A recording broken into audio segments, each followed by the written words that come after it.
अनन्याश्चिन्तयन्तो मां ये जनाः पर्युपासते तेषां विद्यायुक्तानां योगक्षेमं वहाम्यहम्। ऐसे अनन्य गति के चित्ते चिंतित साते माते जे उपासिती तया ते मीची सेवी अखिल गुण निधान अकारण भगवंताच्या परमपावन कृपेने आज सद्गुरुनाथांच्या या पुण्यपावन पवित्र दरबारामध्ये योगीराज श्री गजानन महाराजांचा प्रकट दिन आणि गुरुवर्य राघव चैतन्य बाबांचा 65वा वर्धापन या निमित्ताने आपण सर्वजण इथे एकत्रित आलेलो आहोत। या पवित्र प्रांगणामध्ये आल्यानंतरच ही प्रसन्नता मनाला बघून टाकते आणि त्याबरोबरच बाबांच्या 61चा कार्यक्रम आपण इथे सर्वजण मिळून साजरा करत आहात। ही खूप आनंदाची गोष्ट आहे। सेवेला आरंभ करण्यापूर्वी आदरणीय बाबासमोर बसले मी त्यांच्या चरणांवरती नतमस्तक होतो। त्यांना जन्मदिनाच्या अनेक शुभकामना या ठिकाणी प्रकट करतो। अकल्प आयुष्य व्हावे दयाळुला माझी असे म्हणा विचार असा या नामदेवरायांच्या शब्दांमध्ये महाराजांच्या चरणी माझ्या शुभकामना प्रकट करतो। आणि आज आपल्या सगळ्यांच्या दर्शनाचा जो योग मला प्राप्त झाला तो आमचे परमार्थ स्नेही हरिभक्तपरायण सचिन दादांचा निमित्त आहे। मी काल या प्रवचनाच्या संबंधाने जेव्हा विचार करत असताना मी त्या दादांना फोन केला, सचिन दादा मी म्हणालो मला या परंपरेबद्दल थोडं जाणून घेण्याची इच्छा आहे आणि विशेष करून बाबांच्या जन्मदिनानिमित्त हा कार्यक्रम तर मला बाबांबद्दल थोडी जाणून घेण्याची इच्छा आहे। काय असतं महात्म्यांच्या संबंधाने श्रेष्ठ व्यक्तींच्या संबंधाने जाणून घेत असताना त्यांचं महात्म्य त्यांचं कार्य हे कोणाकडून जाणून घेण्याच्या आधी त्यांच्याकडे पाहिले की जाणवतं। ज्ञानोबांच्या शब्दात सांगायचं तर दर्शने प्रशस्ती पुण्य पुरुष त्यांच्याबद्दल जाणून घेणं वगैरे हे नंतर होत राहील, पण आधी केवळ त्यांच्याकडे पाहिलं तरी जे मनाला समाधान मिळतं ते समाधान का प्राप्त होत असतं त्याचं कारण त्या महात्म्यांचं कार्य असतं, त्या महात्म्यांची उपासना असते। काल मी जेव्हा दादांना विचारलं की मला बाबांबद्दल आपण काहीतरी सांगा ते म्हणाले मी फार काही सांगणार नाही. त्यांचं वाक्य असं होतं, मी एकाच वाक्यात बाबांबद्दल बोलेन की सद्गुरूंच्या शब्दांवर निष्ठा ठेवून सद्गुरूंच्या शब्दाप्रमाणे कसं वागावं आणि सद्गुरूंच्या चरणावर किती निष्ठा असावी याचं मूर्तिमंत स्वरूप म्हणजे बाबा. ते वाक्य ऐकल्याबरोबर मला ते जाणवलं की खरंच आपल्याला इथे जाण्याचा जो योग आला फार मोठा योग.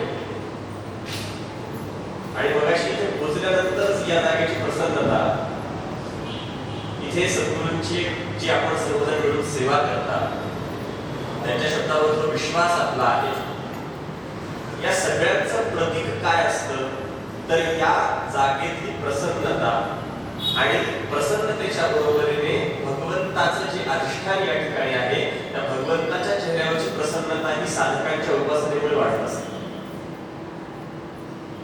स्थान अनेक असतात, मंदिर अनेक निर्माण होतात, नवीन नवीन स्थानं निर्माणही होतात, पण निर्माण झालेल्या स्थानांचं पावित्र्य टिकवून ठेवणं ही त्याच्यापेक्षा जास्त मोठी जबाबदारी असते. मंदिर निर्माण करणं फार अवघड गोष्ट नाहीये, सहज निर्माण होते मंदिर. पण निर्माण झालेल्या मंदिरामध्ये नित्य आणि नैमित्तिक उत्सवांची तेवढ्याच निष्ठेने ते उत्सव चालवणं ही त्यापेक्षा अवघड गोष्ट आहे. कारण मंदिर कशाला म्हणावं, मंदिर कोणतं असतं जिथे काही भिंती आहे, जिथे उंची व्यवस्था आहे सगळी, जिथे देवाच्या गाभारा सगळा सुनेरी बनवला आहे त्याला मंदिर म्हणावं का? तर आपली परंपरा म्हणते ते मंदिर नाही. मंदिर कशाला म्हणायचं तर नित्योत्सवी मंदिर. नित्य आणि नैमित्तिक उत्सव ज्या ठिकाणी चालवले जातात त्याला मंदिर म्हणायचं. आणि आता हे मी तुम्हाला वेगळी सांगायची गरज नाही. नित्य आणि नैमित्तिक उत्सव ज्यावेळी निष्ठेने सांभाळले जातात त्यावेळेला त्या भगवंताच्या चेहऱ्यावरचं तेज, ती प्रसन्नताच तुमच्या निष्ठेचं प्रतीक असतं. आणि आल्या आल्या भगवंताचं प्रसन्न होऊन भगवान श्रीकृष्ण परमात्म्याचं प्रसन्न होऊन पाहिलं, मला ते खरंच जाणवलं. आणि त्याबरोबरीने आपण हा उत्सव साजरा करतो आहोत. हा उत्सव योगीराज गजानन महाराजांच्या प्रकट दिनाचा उत्सव आणि एका महात्म्याचा जन्मदिन पण आहे. या दोन्ही निमित्तांना एकत्रित करत असताना या दोघांचंही वर्णन जर करायचं असेल तर मला असं वाटतं की आपल्या शब्दांपेक्षा संतांच्या शब्दांचाच आधार घेऊन बोलणे योग्य आहे.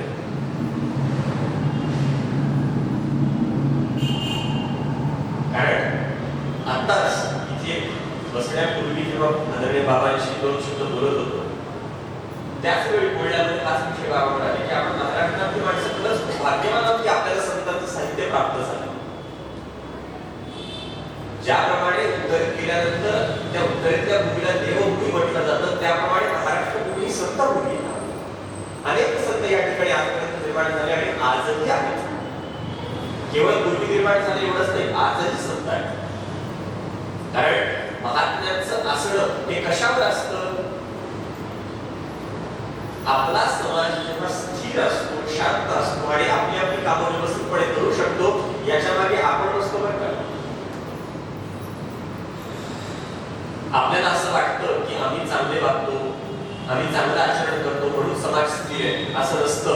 या समाजामध्ये अजूनही त्या योग्यतेची, त्या उंचीचे महात्म्य आहे म्हणून आपला समाज स्थिर आहे. त्यांची कृपा आपल्यावर आजही आहे म्हणून आपला समाज स्थिर आहे. आणि अशा महात्म्यांचे उत्सव साजरे करणं हे आपलं कर्तव्य असतं. हा उत्सव साजरा करणं ही काही त्या महात्म्यांची इच्छा नसते, त्यांची आवड नसते. आता हे मी तुम्हाला सांगायची गरज नाही. बाबांच्या जन्मदिवसाचा उत्सव आपण साजरा करावा ही बाबांची इच्छा मुळात नाही, पण तरीही का करावा? कारण आपल्या अंतःकरणातली भावना, आपल्या अंतःकरणातली कृतज्ञता ही प्रकट होण्याचा एक मार्ग असतो. पण यापुढे शिकण्यासारखं हे असतं. उत्सव जरी त्यांचा करायचा असला तरी त्यांच्या अंतःकरणातली भावना काय या निमित्ताने आपल्याला चांगलं श्रवण घडायला हवं, आपल्याला सत्संगती प्राप्त व्हावी, सत्शास्त्राचं श्रवण आपल्याकडून घडावं, यासाठी असे उत्सव करावे. आणि मग महात्म्यांचं वर्णन जर करायचं असेल तर भक्तांचं लक्षणांचा विचार आज आपल्याला करायचा आहे. कारण उत्सव भक्तांचाच आहे. त्यामुळे भक्तांच्या उत्सवामध्ये भक्तांचं वर्णन करण्यापलीकडे दुसरं काय करायचं असतं? आणि ते जर भक्तांचं रक्षण आणि त्या संतांचं महात्म्याचं वर्णन जर करायचं असेल तरी आपले शब्द तिथे पुरे पडत नाही. आपल्या शब्दांमध्ये आपण महात्म्याचं वर्णन करू शकत नाही.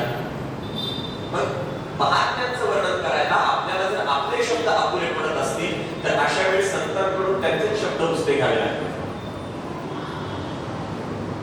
कारण महात्म्याचं वर्णन किती जरी करायचं म्हटलं तरी आपल्या बाणीमध्ये ते सामर्थ्य नसतं की आपण त्यांचं वर्णन करू शकतो. महात्म्यांचं वर्णन करण्यासाठी जेव्हा आपली वाणी प्रवृत्त होते तेव्हा एका मर्यादेनंतर ती वाणी थकून जाईल, ती वाणी पुरत नाही. काय वाढू आता नपुरे ही वाणी. महात्म्यांचं कितीही वर्णन करायला गेलं तरी महात्म्यांचं वर्णन करायला आपली वाणी कधी पुरत नसते. कारण महात्म्यांचे गुण इतके उंचीचे असतात, आपली वाणी जिथे थांबते तिथून त्यांच्या गुणांचा विस्तार व्हायला सुरुवात होत असते. महात्म्यांची वर्णन करत असताना महात्म्यांना कोणती उपमा द्यावी, संतांना कुठलं लक्षण सांगावं, महात्मे कसे आहेत असं सांगावं, किती जरी सांगत बसलं तरी कुठल्या तरी गोष्टीची कमतरता येतेच. पण महात्म्यांचं स्वरूप, महात्म्यांचं लक्षण हे त्याच्या काही पलीकडे असतं. ज्ञानोबारायांना ज्ञानेश्वरीमध्ये वारंवार सांगतात की संतांचं सद्गुरूंचं कितीही वर्णन करण्याचा मी प्रयत्न केला तरी माझी वाणी थकते, मी बोलू शकत नाही. ज्ञानोबारायांनी ज्ञानेश्वरीमध्ये जमेल तिथे प्रत्येक ठिकाणी सद्गुरूंचं वर्णन केलं, संतांचं वर्णन केलं. पण प्रत्येक वेळी वर्णन करताना त्यांना किती बोलू आणि किती नाही असं सुद्धा. आपण ज्ञानेश्वरीची पारायण करणारी मंडळी आहात, आपल्याला माहिती आहे. ज्ञानोबा म्हणतात की मी जरा प्रयत्न तरी करतो, केवता कल्पतरुगरी फुलोरा कायसेरी पाहुणे क्षीरसागरा ऐसा कवडे वासी कापुरा सुवासुदेवो चंदनाते कायसेरी चर्चावे अमृताते केवते राधावे गगनावरी उभवावे गडे केवी ऐसे श्री गुरूंचे महिमान आकरिता की असे साधर हे जाणून दिया नमन निवांत केले. किती जरी बोललो तरी माझी वाणी कमी पडेल म्हणून मी थांबतो, पण एवढं बोलतोय ज्ञानोबारायांना तरीही राहवत नाही म्हणून तरी पुढे बोलत राहतात. आणि अशी एक वेळ येते की किती जरी बोललो तरी मला असंच वाटत राहतं की खूप कमी बोललोय. ज्ञानेश्वरी तुम्ही पहा, संतांचं वर्णन करण्याची अगदी पुसटशी संधी जरी ज्ञानोबारायांना प्राप्त झाली तरी ज्ञानोबाराय लगेच संतांच्या वर्णनाकडे वळतात. अगदी 2-3 ठिकाणी तर ज्ञानेश्वरीमध्ये असे प्रसंग दिसतील की ज्ञानेश्वरीमध्ये ज्ञानोबारायांना निवृत्तीनाथ महाराज आठवण करून देतात. आपण पहा, ज्ञानेश्वरीमध्ये ज्ञानोबाराय जेव्हा वर्णन करायला सुरू करतात, संतांचं वर्णन, महात्म्यांचं वर्णन काहीतरी करावं म्हणून संतस्तवनाकडे जेव्हा ज्ञानोबाराय प्रवृत्त होतात तेव्हा ते संतस्तवनात इतके रमून जातात, सद्गुरूंच्या स्तवनात इतके रमून जातात की शेवटी निवृत्तीनाथ महाराजांना सांगावं लागतं, तू किती स्तवन करशील बाबा माझं, हे सगळं मला प्राप्त झालं, आता देवाने काय सांगितलं ते सांग.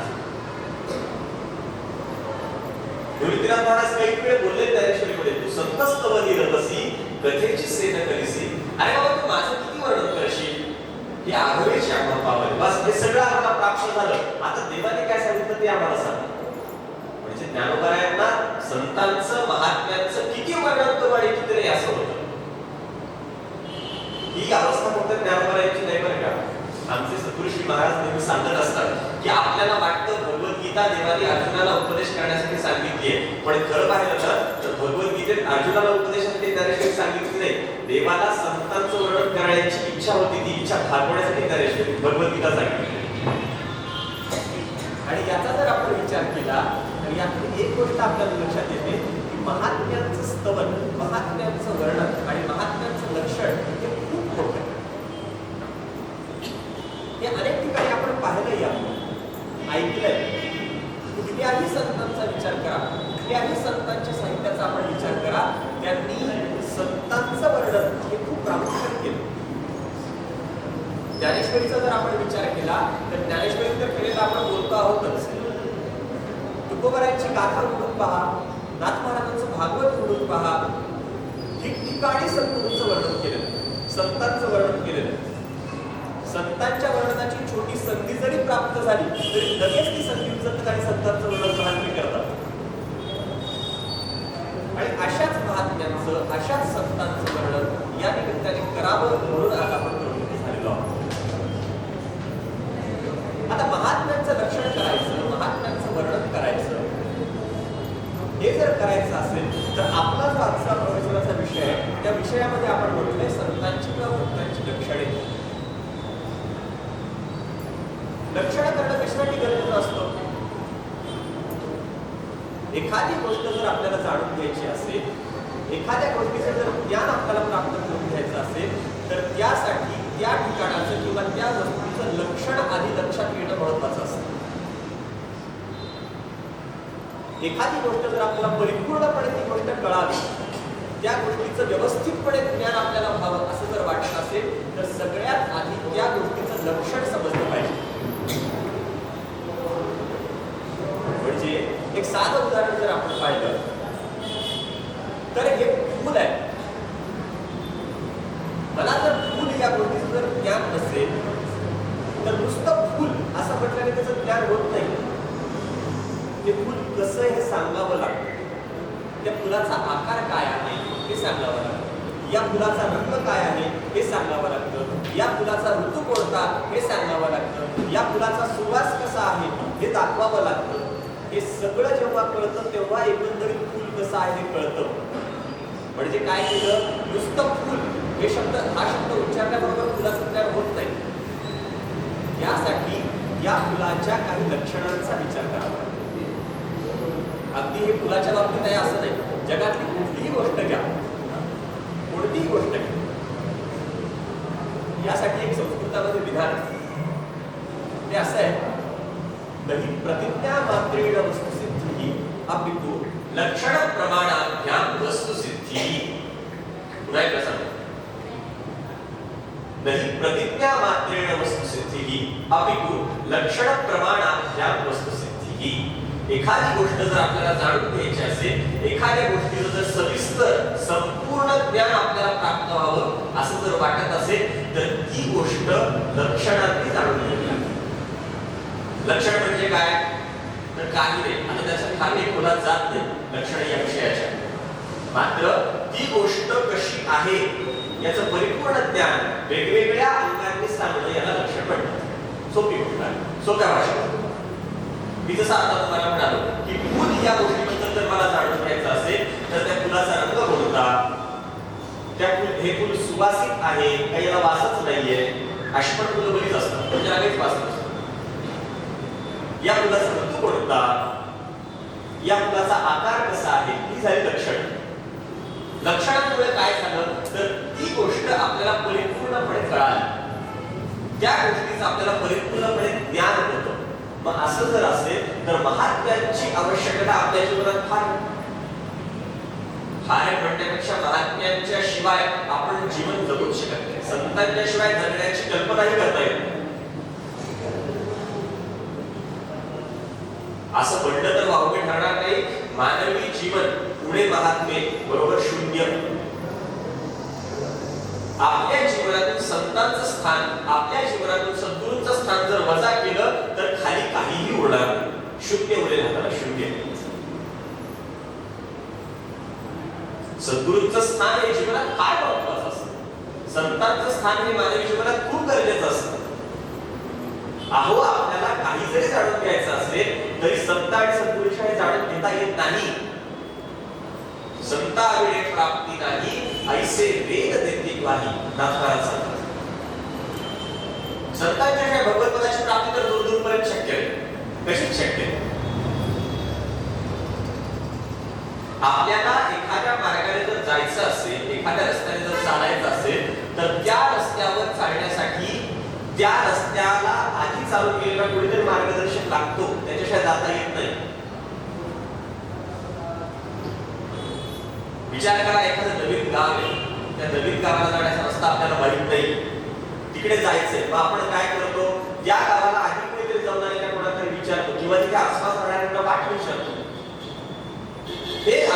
संसारातली गोष्ट जर आपल्याला कळते तर आपल्याला परमार्थ मार्गावर चालायचंय. परमार्थ हा काही साधा मार्ग नाहीये. परमार्थ महाधन जोडी देवाचे चरण.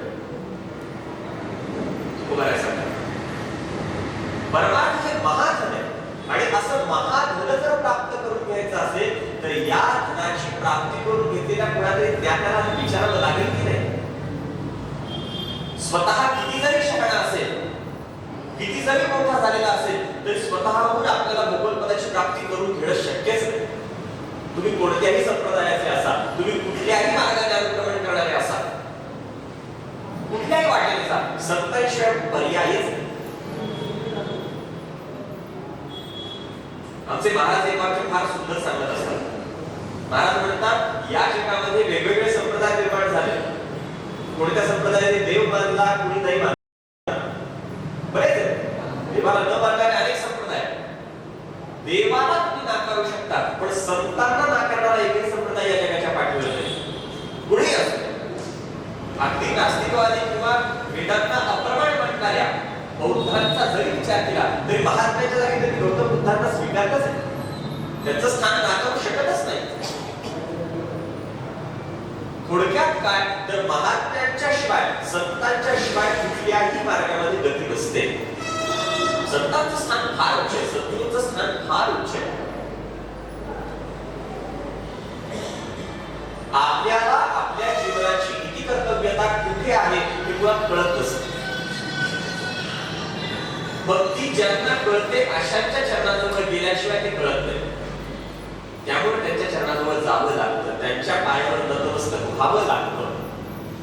त्यांच्या चरणाजवळ नतमस्तक झाल्यानंतर ते आपल्याला जो उपदेश करतील त्या उपदेशानुसार मार्गक्रमण करावं लागतं. तेव्हा भगवतपदाची प्राप्ती होते. ज्ञानाची प्राप्ती जर आपल्याला करून घ्यायची असेल तर कशी होते भगवंताला विचारा. भगवद्गीतेमध्ये भगवंताने सांगितलंय तद्विद्धि प्रणिपातेन परिप्रश्नेन सेवया उपदेक्षन्ते ज्ञानं ज्ञानिनस्तत्त्वदर्शिनः. देव सांगतात भगवद्गीतेमध्ये जर तुम्हाला ते जाणून घ्यायचं असेल, ते ज्ञान जर तुम्हाला जाणून घ्यायचं असेल तर ते कसं? प्रणिपातेन. संतांच्या चरणाजवळ बसावं लागतं, त्यांना नमस्कार करावा लागतो. आपल्या अंतःकरणातली दीन भावना त्यांच्या चरणाजवळ प्रकट करावी लागते आणि मग तुम्ही जर ती सांगितली तर ते कळवळतात महात्मे. आणि त्या दयाळू महात्म्यांनी मग जो आपल्याला मार्ग सांगितला त्या मार्गानुसार आचरण करावं लागतं. ज्ञानोबा या श्लोकावर खाली बोलताना फार सुंदर बोलतात. सगळ्याच्या पाठात घेऊन ज्ञानोबा बोलतात ते ज्ञान मैगा बरवे जरी बनी हाती आणावे तरी संताया जावे सर्वस्वेसी. ते ज्ञान जर तुम्हाला करून घ्यायचं असेल, त्या ज्ञानाची प्राप्ती जर तुम्हाला करून घ्यायची असेल तर ती कुठे होते? संतांच्या द्वारेच होते. मगाशी आपण प्रमाण म्हटलो संतांकडे प्राप्ती नाही. मग संतांच्या जवळ गेल्यानंतर त्यांच्या जवळ गेलं, त्यांची ओळख करून घेतली, त्यांच्या चरणाजवळ बसलं की लगेच ते त्यांना सांगतात इतकं सोपं नाही, इतकं सहज नाहीये ते. आधी सेवा करावी लागते. ज्ञानाचा पुरठा तेच सेवा हा दार मोठा. जो स्वाधीन करी सुभटा ओळखोली तरी तनु मनु जिवे चरणासी लागावे आणि अगर्वता करावे दास्य सकळ. हे दास्य प्राप्त करून घ्यावं लागतं. मी तुमचा दास आहे, मी तुमचा सेवक आहे असं वारंवार त्यांना ही ओळख पटली पाहिजे. मग अपेक्षित जे आपुले तेही सांगती कुशेल. ज्ञानोबा फार गोड सांगतात. आपल्याला जर ज्ञानाची प्राप्ती करून घ्यायची असेल, महात्म्यांकडून जर आपल्याला काही जाणून घ्यायचं असेल तर त्यांची सेवा करावी लागते.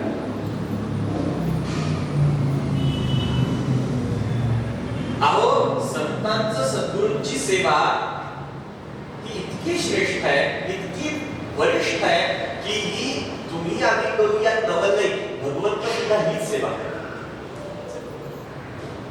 भगवंताला आपल्या जीवनात भगवंताला आनंद केव्हा होतो तर भगवंताला संत सेवेत खरा.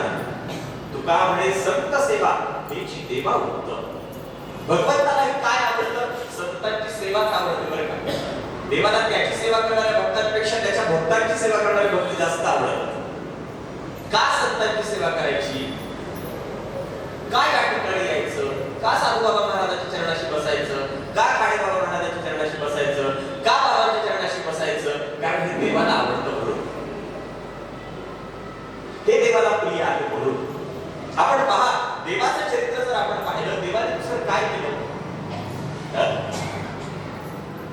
श्री रामचंद्र प्रभूंचं चरित्र आपण पहा. भगवान श्री रामचंद्र प्रभू वसिष्ठ महामुनींच्या चरणाजवळ बसले की नाही. श्री कृष्णचंद्राचं चरित्र विचारात घ्या. भगवान श्री कृष्ण परमात्मा सांदीपनी मुनीच्या चरणाजवळ बसले की नाही. आपल्याला ज्ञानाची प्राप्ती करून घ्यायची असेल तर सद्गुरूशिवाय तरणोपाय नाही. सद्गुरु विना ब्रह्मज्ञान सर्वथा नव्हे नव्हे जाण. हे उपनिषदार्थी प्रमाण. उपनिषदामध्ये एक प्रमाण आहे. आपल्याला जर जाणून घ्यायचं असेल तर गुरु एव अभिगच्छेत हे उपनिषदाचं प्रमाण आहे. परीक्ष लोकान् कर्मचितान् ब्राह्मणः तस्मात् निर्वेदमायान् नास्ति अकृता अकृतेन सविज्ञानार्थं गुरु एव अभिगच्छेत. उपनिषद सांगतात गुरुकडेच जावं लागतं. आमचे महाराज नेहमी सांगतात यातला जो गुरुकडेच हे जे आहे ना या चक्राला खूप महत्व आहे. गुरुकडेच जावं लागतं. दुसरीकडे जाऊन चालत नाही ज्ञानाची प्राप्ती करून मिळण्यासाठी. तुम्हाला आम्हाला जर वाटत असेल मी खूप शहाणा आहे, मी स्वतः ज्ञान करून घेईन,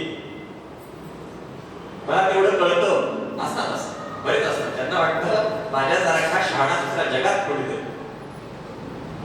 मी सद्गुरूंकडे जाण्याची गरज नाही.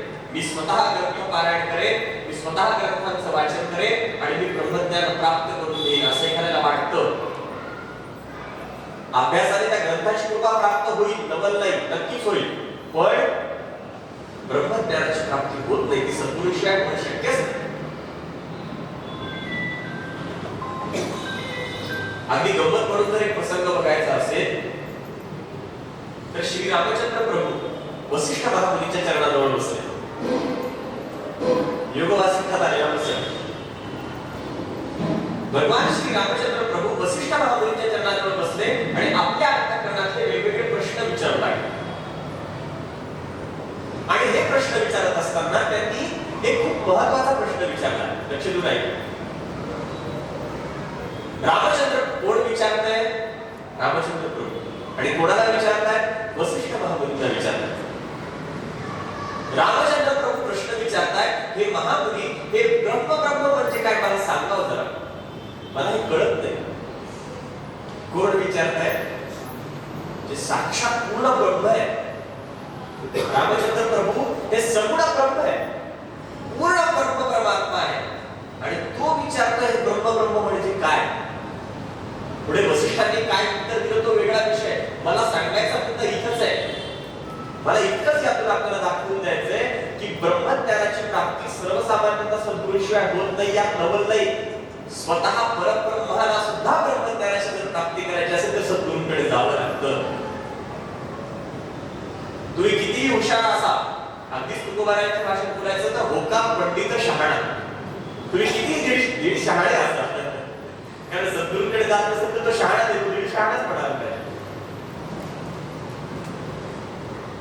श्रीमदाचार्य शंकराचार्यांनी भाष्यामध्ये उपनिषदांच्या भाष्यामध्ये असं सांगितलंय की तुम्ही कितीही मोठे असा, कितीही हुशार असा, कितीही विद्वान असा, किती जरी शास्त्र तुम्ही स्वतः जाणून घेतलेले असू देत, शास्त्रज्ञोपि स्वातंत्र्येण ब्रह्मज्ञानान्वेषणं न कुर्यात्. आचार्य स्पष्ट सांगतात की तुम्ही शास्त्र जाणणारे जरी असा तरी तुम्ही स्वतःहून ब्रह्मज्ञानाच्या खटपटीत पडू नका.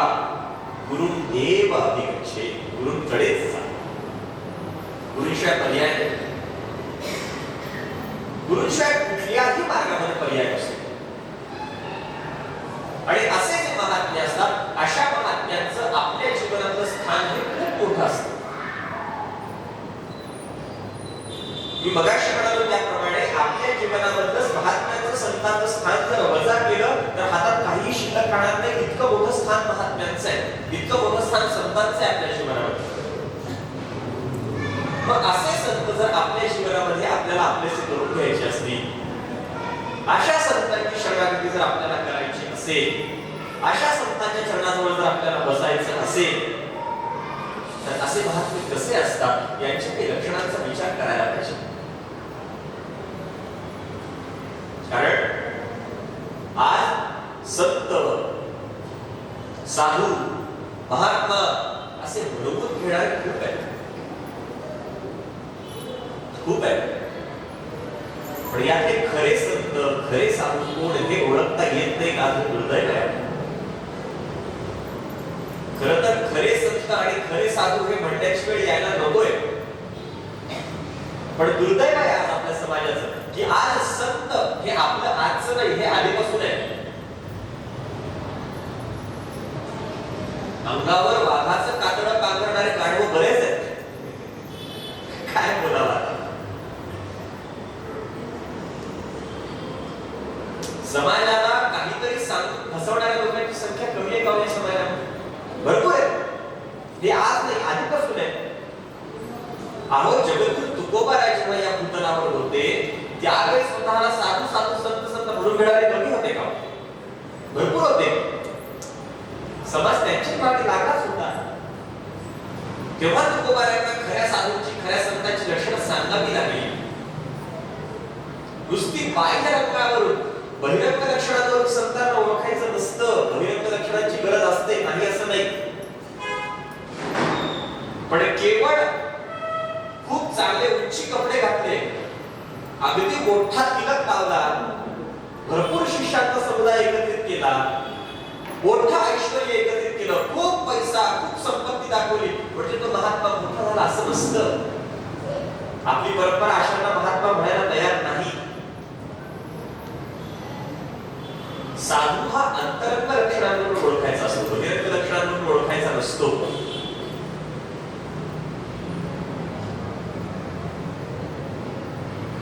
समोर दिसताना भगवे कपडे घातले, दाढी जटा भरपूर वाढवली आहे. आमच्याकडे हिंदीमध्ये एक सुंदर शब्द आहे, बडा पोथा बडा पोता. पोत्राचे काठ मोठे एवढे मोठे मोठे, समोर ठेवलेला ग्रंथ एवढे एवढा मोठा, मोठ्याच्या मोठ्या सोन्याचा आसन बनवलंय, त्या आसनावर बसते. याला संत म्हणावं का?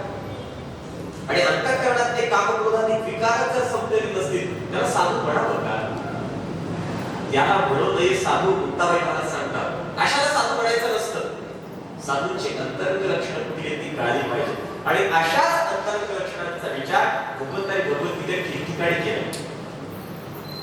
आजच्या स्त्रियांसाठी घेतलेला जो श्लोक आहे आणि जी त्याची ओळी आहे ती साधूंचं असंच लक्षण सांगणार, महात्म्यांचं असंच लक्षण सांगणार. भगवान सांगतात अर्जुना, तुला जर संत कोण आहे हे जर ओळखायचं असेल, हे साधू काय करतात हे जर तुला समजून घ्यायचं असेल तर त्यांचं एक महत्त्वाचं लक्षण सांगतो आणि त्यांच्यासाठी मी काय करतो हेही तुला सांगतो. भगवान सांगतात अनन्याश्चिन्तयन्तो मां ये जना पर्युपासते तेषां नित्याभियुक्तानां योगक्षेमं वहाम्यहम्.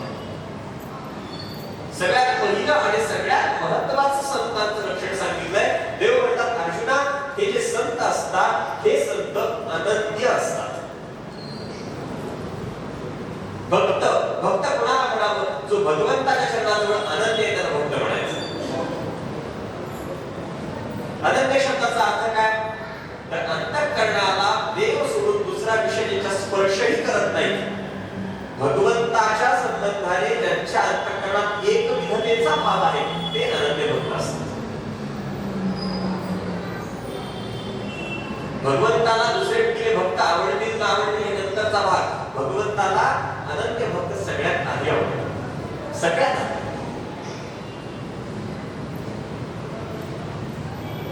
एक प्रसंग सांगतो. अनन्य भक्त म्हणजे काय? फार सुंदर प्रसंग. अनन्यता कशी असते, किती उच्च प्रतीची अनन्यता असावी भगवंताच्या संबंधाने. आपल्या सगळ्या महात्म्यांच्या लक्षणांचा आपण विचार करा. तुकोबाराय, ज्ञानोबाराय हे सगळे महात्मे बघा, त्यांच्या अंतःकरणामध्ये भगवंताच्या संबंधाने जो भाव होता ती अनन्यता आहे. नामदेवराय जेव्हा ज्ञानोबारायांच्या सोबत तीर्थयात्रेला गेले, तीर्थयात्रेला गेल्यानंतर भगवंताचे वेगवेगळे विग्रह तीर्थयात्रेमध्ये पाहिले आणि एखादा नमस्कार करावा असं सांगण्यात आलं. नामदेवरायांच्या अंतःकरणामध्ये भगवान श्री पंढरीनाथांच्या संबंधाने इतकी एकविधता, इतकी एकनिष्ठतेची आणि इतकी अनन्यतेची भावना होती. नामदेवराय स्पष्ट सांगतात, कटेवरी कर नाही ज्या देवाचे, देघे मी तयाचे दर्शन. नामदेवराय म्हणतात, ज्या देवाचे त्या देवाचं मी दर्शनही घेणार नाही. काय भाव आहे, ही अनन्यता आहे. इथे इतर देवतांचा उपवर्ग करणं हा विषय नाहीये, पण आपल्या अंतःकरणात भगवान पंढरीनाथांच्या बद्दलचं किती प्रेम असावं, किती उत्कट प्रेम असावं याचं उदाहरण. उत्तरेतले एक फार मोठे साधू संत आहेत. सगळ्यांना आपल्याला माहिती तुलसीदास, गोस्वामी तुलसीदास. त्यांच्या जीवनात एक फार सुंदर प्रसंग. तुलसीदासजी एकदा वृंदावनात गेले. लक्ष देऊन ऐका. तुलसीदासजी एकदा वृंदावनामध्ये गेले. वृंदावनामध्ये भगवंताची वेगवेगळी विग्रह. भगवान श्रीकृष्ण परमात्म्यांचे मुख्य पाहिलं तर 7 मंदिर आहेत. कानोखामध्ये काही देवालय तिथून दुसऱ्या स्थानावर स्थलांतरित करण्यात आली, पण मुख्य देवालय तिथे 7 आहेत. सप्तनिधी म्हणतात. 7 देवालय भगवान श्रीकृष्णांच्याच मूर्ती आहेत, मात्र वेगवेगळ्या महात्म्यांना भगवंतांची दर्शन दिली ते देवालय तिथे आहेत. त्यामध्ये एका देवालयामध्ये तुलसीदासजी गेले.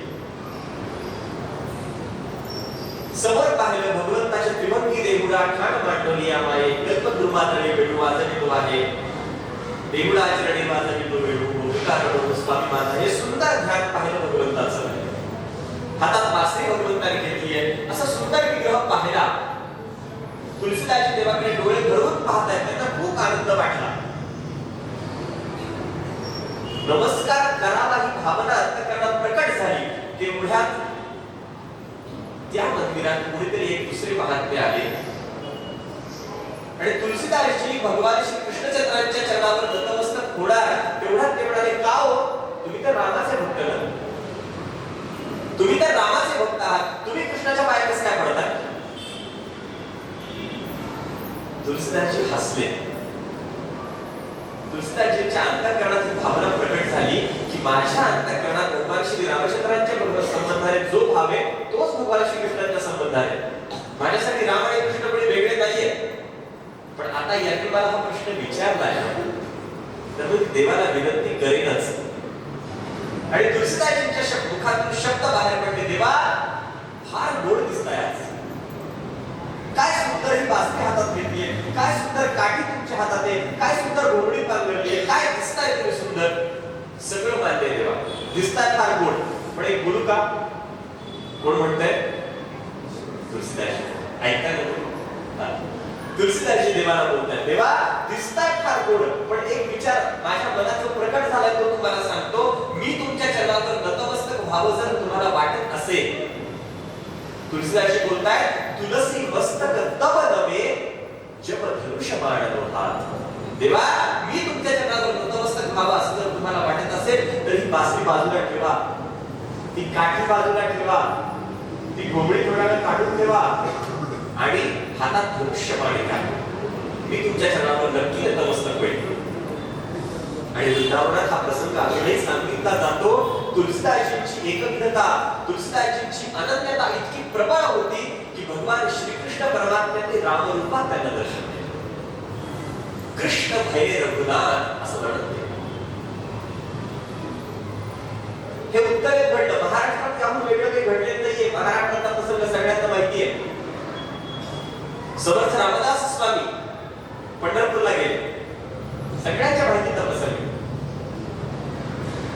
रामदास स्वामी जेव्हा पंढरपूरला गेले, समर्थ पंढरपूरला गेल्यानंतर देवाच्या नावात उभे राहिले, देवाचं सुंदर स्वरूप पाहिलं आणि देवाच्या चरणावर नतमस्तक होता होता समर्थांच्या मुखातून एक शब्द बाहेर पडला, येथील काय उभा रामा मनमोहन वेग श्यामा. समर्थ बोलू लागले, अरे रामा इथे असा कसा उभा आहेस तू? त्यांच्या अंतःकरणात भगवान पंढरीनाथांच्या बद्दल प्रेम नव्हतं असं नाहीये. त्यांचं अंतःकरण श्री रामचंद्र आणि भगवान पंढरीनाथ यांना वेगळं मानणारच नव्हतं मुळात. पण तरीही त्यांच्या मुखातून शब्द बाहेर पडतात, येथे काय उभा रामा मनमोहन वेग श्यामा. काय केली सीताबाई येथे राही रखुमाबाई. देवा अरे सीताबाई कुठे आहेत? या राही रुक्मिणीकडे आणल्या. काय केली शरयुगंगा येथे आणली चंद्रभागा. अरे त्या अयोध्येची शरयू कुठे गेली नदी? इथे चंद्रभागा नदी आहे. काय केले वानर दळ कर गटावरी ठेवून. देवा इथं करकटेवर ठेवून तू काय हातात एक चापा मारून कुठे गेले? ते वानर दळ कुठे गेले? आणि परिणाम असा झाला भगवान श्री पंढरीनाथांनी समर्थांना रामरूपात दर्शन दिले. यातून आपल्याला शिकायचं काय तर महात्म्यांच्या अंतःकरणात असलेली अनन्यता कशी आहे की भगवंताला सुद्धा त्यांना प्रिय असलेल्या स्वरूपात दर्शन द्यायला भाग पडतं. ही अनन्यता आहे. असे अनन्य भक्त भगवंताला आवडतात. अनन्य शब्दाचा काय अर्थ करायचा? नारदांनी त्यांच्या भक्तिसूत्रामध्ये याबद्दलची व्याख्या केली.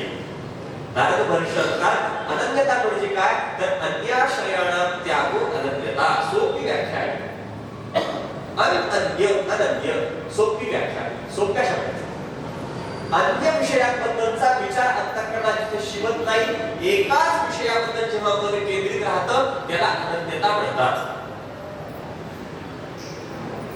भक्तांची लक्षणं भरपूर आहेत. आज फक्त अनन्यतेबद्दल विचार केला तरी खूप झाला. वेळेच्या वेळेत जेवढा करता येईल तेवढा करण्याचा प्रयत्न मी करतो. अन्य विषयांचा ज्यांच्या अंतःकरणाला स्पर्शही होत नाही ती अनन्यता असते.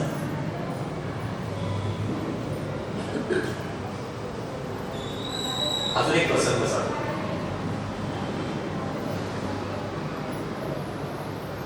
एकदा काय झालं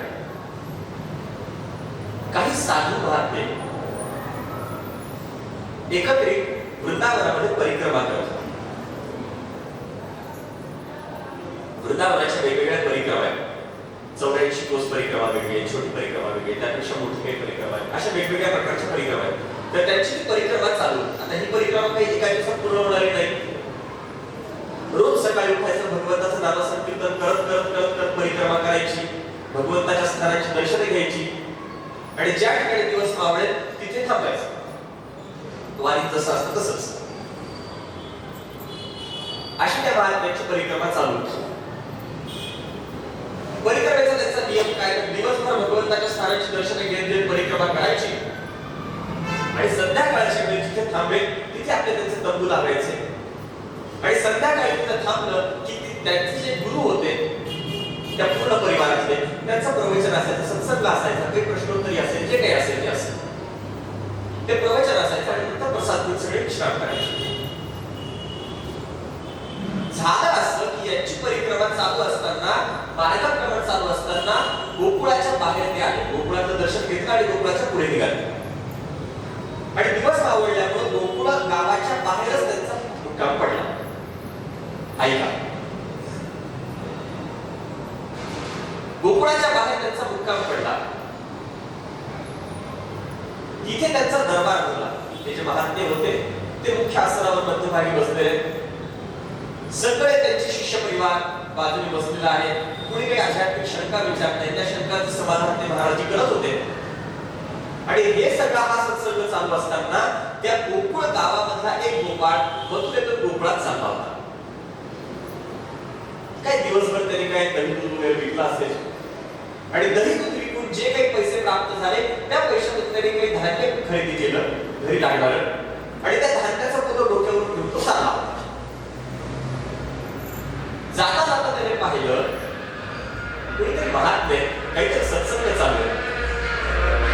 आपण हा सत्संग ऐकावा ही भावना त्याच्या अंतःकरणात निर्माण झाली. आता तो एक साधा गोपाळ, त्याला काय कळतं काय माहित नाही, फक्त देवाचं नाव कुठेतरी कानावर पडणारे म्हणून तिथं तो बसला.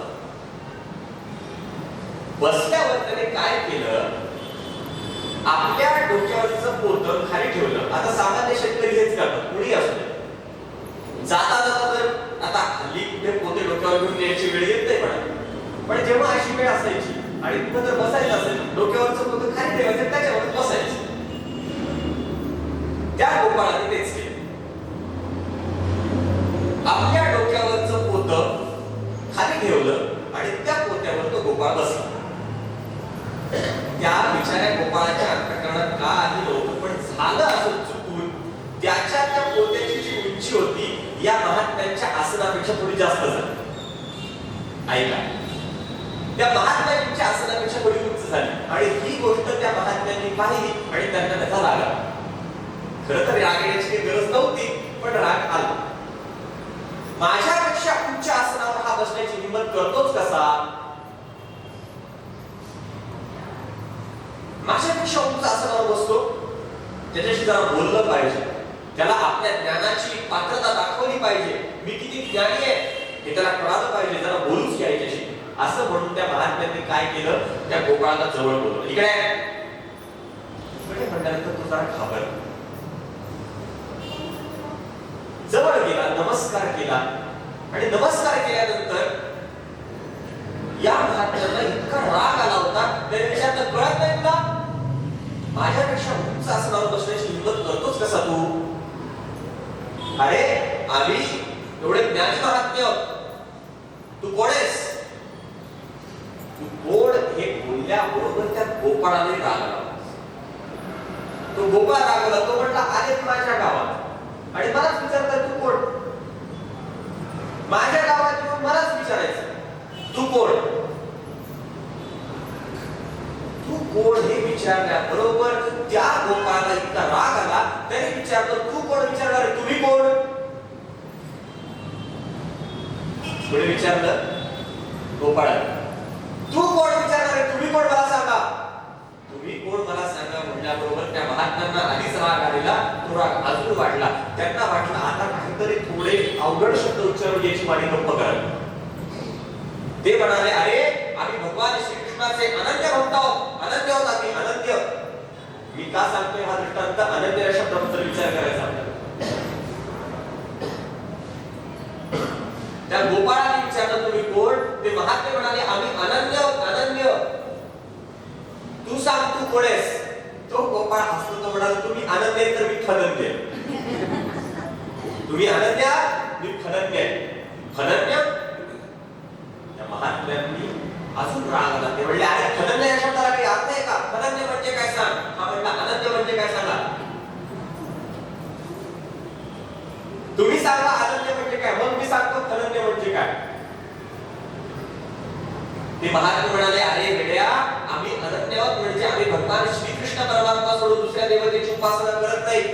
आम्हाला देवीची उपासना माहित नाही, आम्हाला सूर्याची उपासना माहित नाही, आम्हाला खंडोबाची उपासना माहित नाही, म्हसोबाची उपासना माहित नाही, आम्हाला कुठलेही दुसरे देव माहित नाही.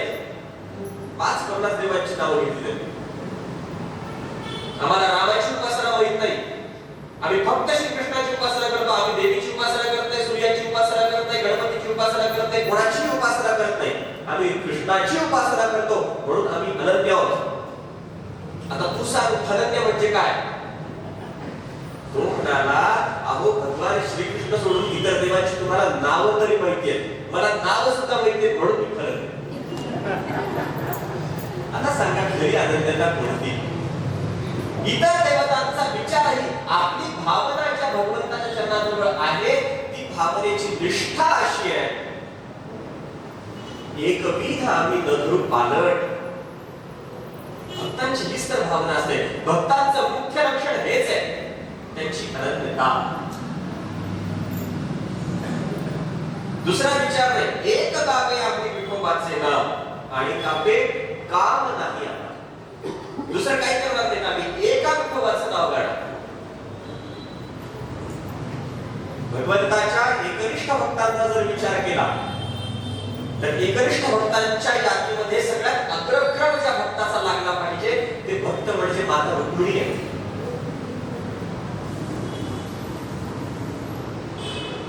श्री रुक्मिणी मातेचा जर आपण विचार केला, श्रीमद भागवताचं श्रवण करता, आणि बाबांच्या समोर मी भागवताबद्दल बोलू नये असं, पण भागवतामध्ये माता रुक्मिणीच्या अंतःकरणातले भाव जर आपण पाहिले,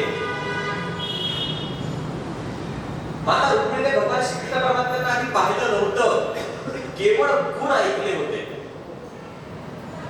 आणि केवळ गुण ऐकले आणि त्या गुणांचा परिणाम असा झाला की अंतःकरणाचा ठाव भगवंताने घेतला.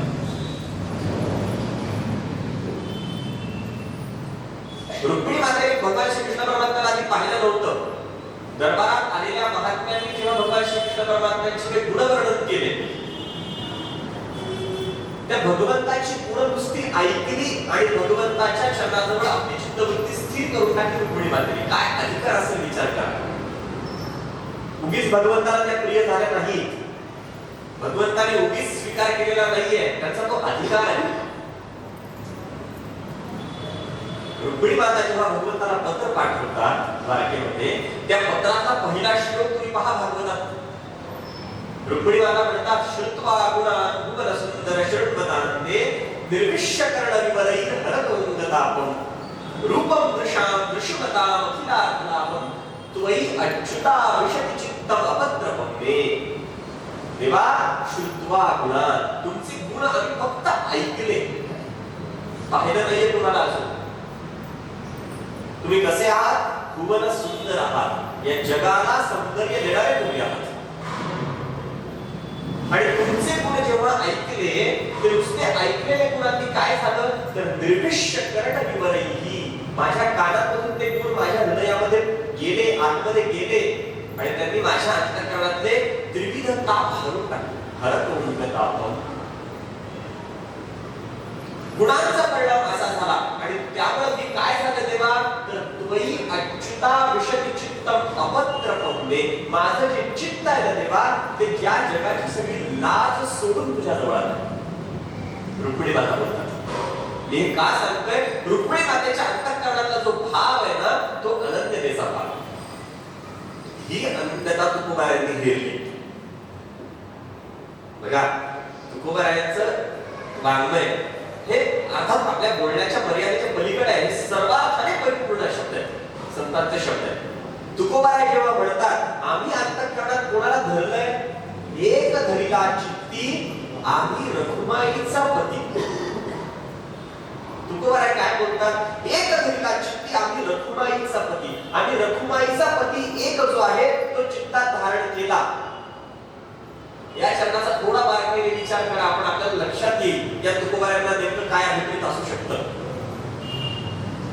का हो तुकोबारायांना असं म्हणता आलं नसतं का? एक धरिला चित्ती आम्ही सत्यभामेचा पती,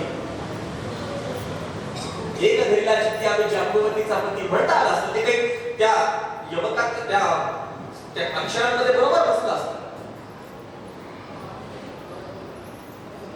एक धरिला चित्ती आम्ही 16,108 काड्यांचा पती म्हणता आलं असतं. रखुमाईचाच का? कारण रखुमाईने, रुक्मिणी मातेने ज्या एकविधतेने त्याला अंतःकरणात धरलं, ज्या अनन्यतेने त्याला निष्ठ केलं, आपल्या अंतःकरणामध्ये बसवलं, ती एकनिष्ठता आमच्या अंतःकरणात यावी म्हणून रखुमाईचा पती. ही अनन्यता आहे. भक्तांच्या लक्षणांचा जर आपल्याला विचार करायचा असेल तर बाकी अनेक अनेक अनेक लक्षण आहेत, पण सगळ्यात प्रमुख लक्षण काय असेल महात्म्यांचं तर त्यांची अनन्यता आहे. दुसरं काही नाही. त्यांच्या जीवनाला दुसरे अनेक विषय दिसत नाहीत का? दिसतात. मला सांगा, ज्ञानोबारायांच्या जीवनामध्ये भगवान श्री पंढरीनाथ आपले सद्गुरू हे सोडून दुसरे विषय दिसले नव्हते का? दिसले होते की.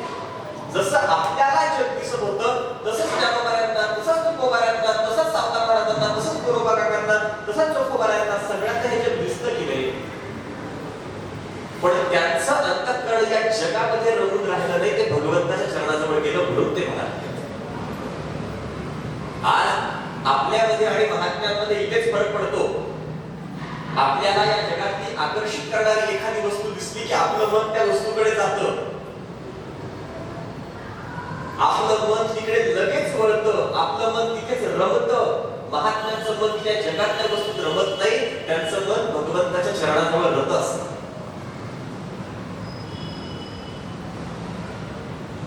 मनाचा विचार जर केला तर मनाचं चांचल्य सगळीकडे सारखं आहे.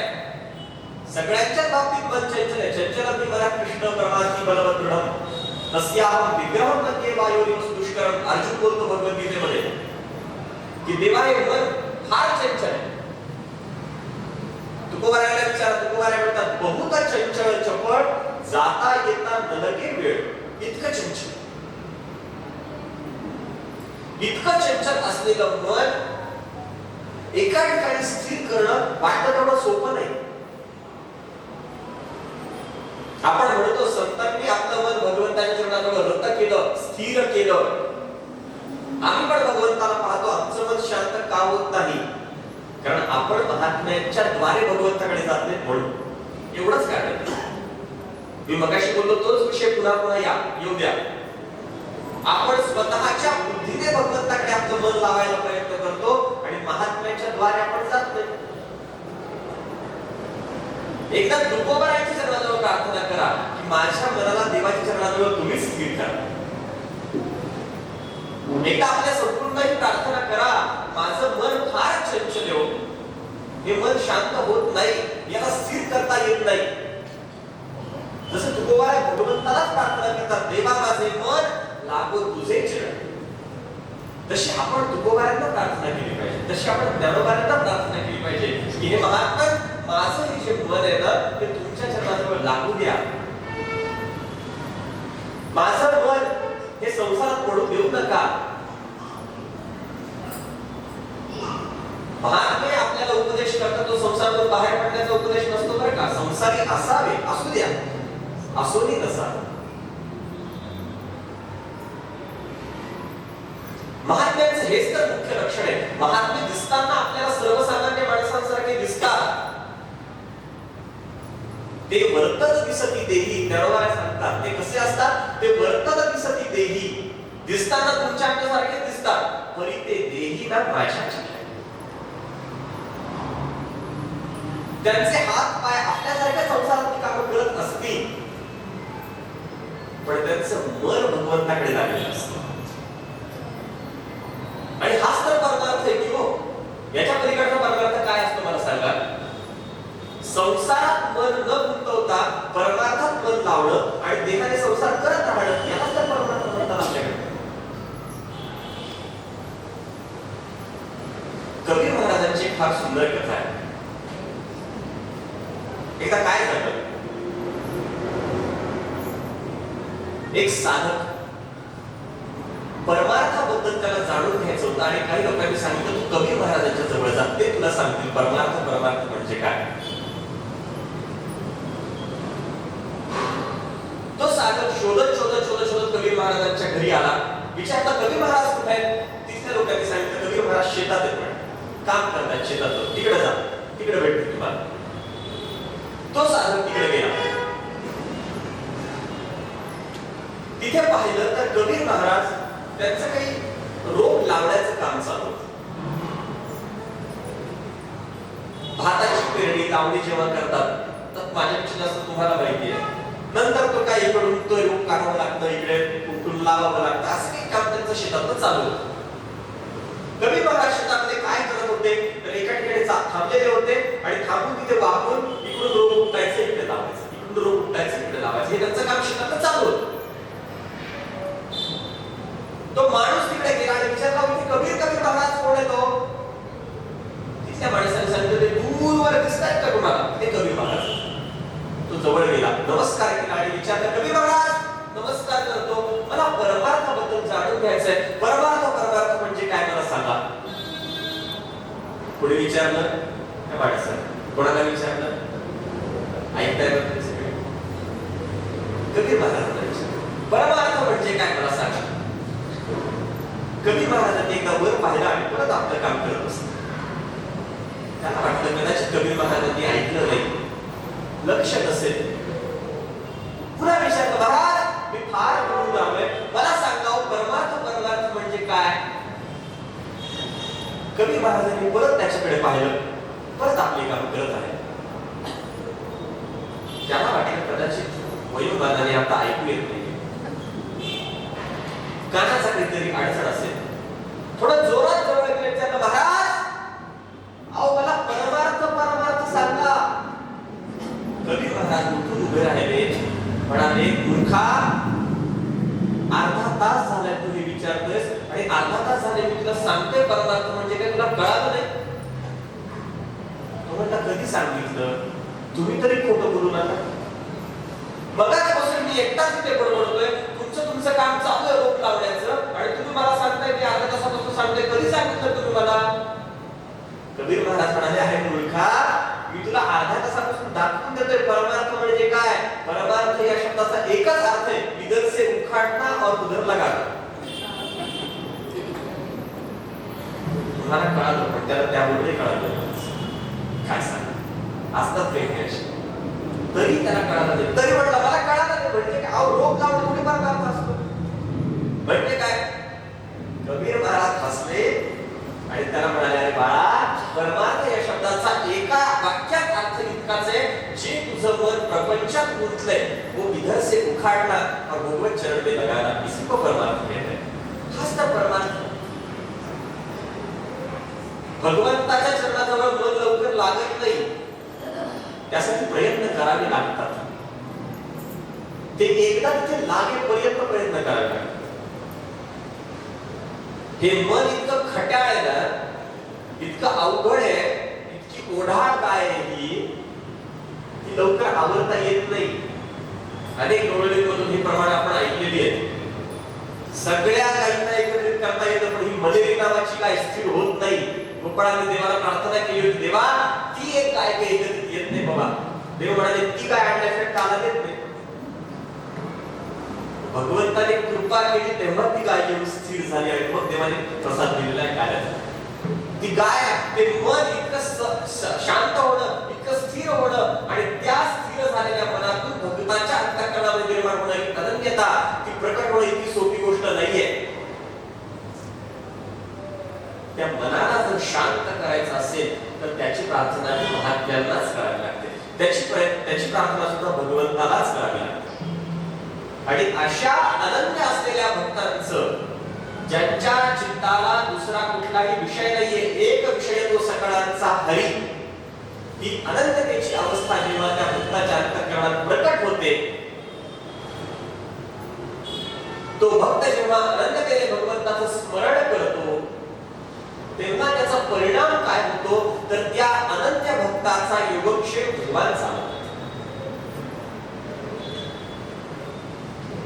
म्हणून देवीचे म्हणतात अनन्याश्चिंतयन्तो मां ये जना पर्युपासते तेषां नित्याभियुक्तानां असे जे नित्याभियुक्त भक्त असतात म्हणजे भगवंताचं सतत स्मरण करणारे जे भक्त असतात ना त्या भक्तांचं संसाराकडे लक्ष नसतं पण त्यांचा संसार कोण चालवतं उघड्यावर नाही टाकत देव म्हणतात मी चालवतो योगक्षेमं वहाम्यहम्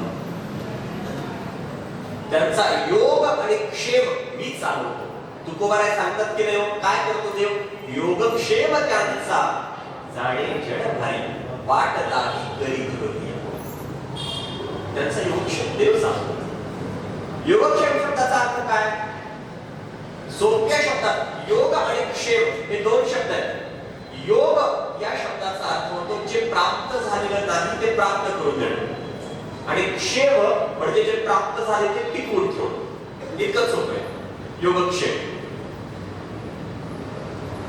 भगवान म्हणतात त्या भक्तांचा योगक्षेम मी चालवतो पहा किती संतांची उदाहरणे आपल्याकडे अशी अगदी सगळ्यात मोठं हे बोलल्या सगळ्यांच्या डोळ्यासमोर आलेलं उदाहरण शांतीप्रभू श्री नाथरायांचं आहे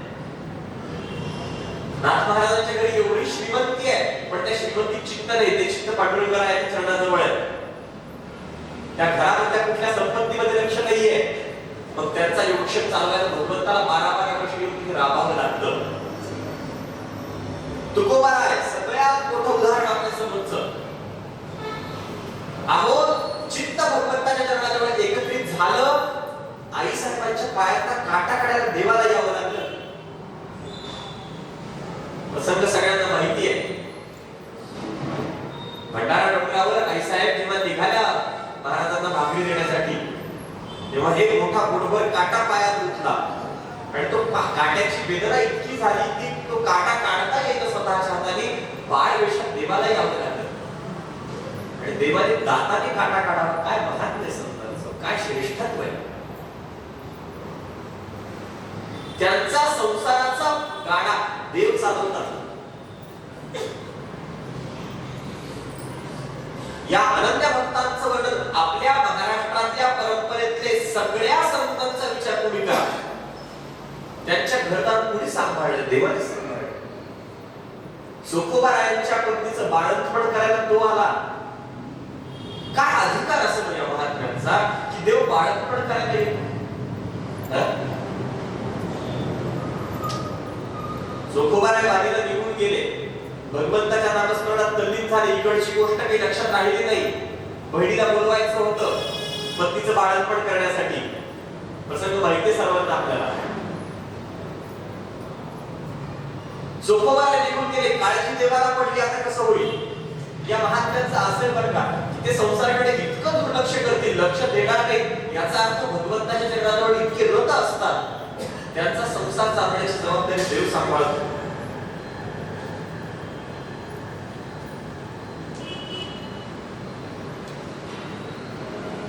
जोखोबाराय पंढरपूरला निघून गेले. पत्नीचा प्रसूती काळ जवळ आला होता आई साहेबांचा, आणि अशा वेळी बहिणीला निरोप द्यायचा म्हणून जोखोबाराय गेले. मात्र इकडे भगवत चिंतनामध्ये इतके तल्लीन झाले, लक्षात राहिलं नाही. देवाला काळजी पडली, तिचा प्रसूती काळ जवळ आला, आता काय करावं. देव जोखोबारायांची बहीण होऊन आले. देव येतात आणि बहिणीचं सगळं बाळंतपण केलं. क्षमा करा, जोखोबारायांच्या पत्नीचं बाळंतपण देवाने केलं बहिणीच्या रूपात येऊन. काय काय नाही केले हे सांगा.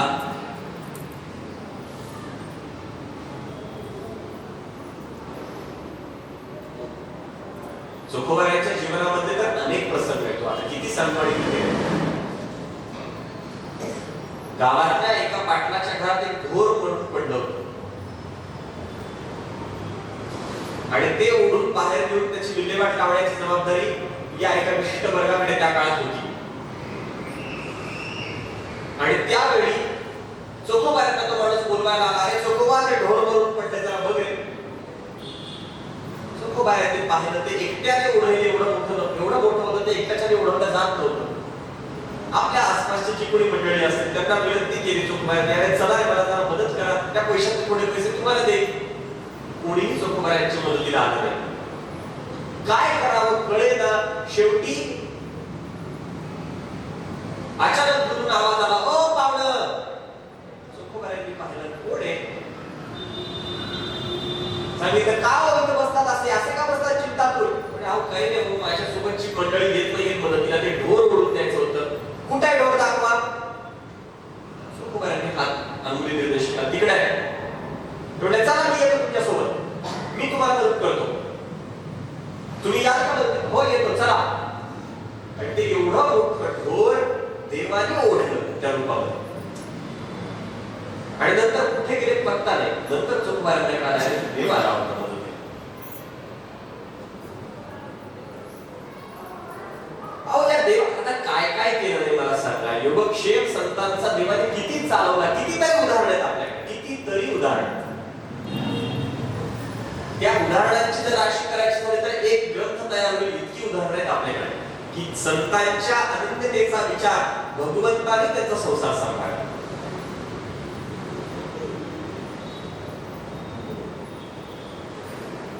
सखुबाईचं उदाहरण पहा.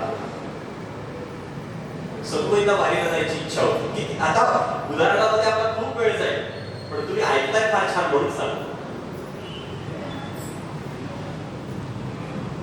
सखुबाईला वारीला जायची इच्छा होती. सासूबाईंनी सोडलं नाही, बांधून ठेवलं. अंतःकरणातला भाव भगवान पंढरनाथाच्या चरणाजवळ इतका रत झालेला होता की कधी एकदा मी पंढरपूरला जाईन, कधी एकदा देखील माझा मायबाप. भगवान प्रकट झाले, सखुबाईंच्या रूपात प्रकट झाले. सखुबाईंना सासूबाईंनी त्यांच्या बांधून ठेवलं होतं. देवाने सोडलं, सांगितलं सखुबाईला तू जा. देवाने स्वतःला बांधून घेतलं तिथे. आणि सखुबाई वारीवरून येईपर्यंत देवाने त्यांच्या घरी सखुबाई म्हणून सेवा केली. किती उदाहरणं सांगू सांगा. उंचलीचे काही नेणे भगवंता, हा पूर्ण अभंग आपण पाहून घ्या. जन्म रंगू लागे रोहिदासा संगे. किती किती किती किती काय काय केलं नाही देवाने सांगा. जो अनन्य भक्त असतो, अशा अनन्य भक्ताचं योगक्षेम महायाचं काम देव स्वतः करतात.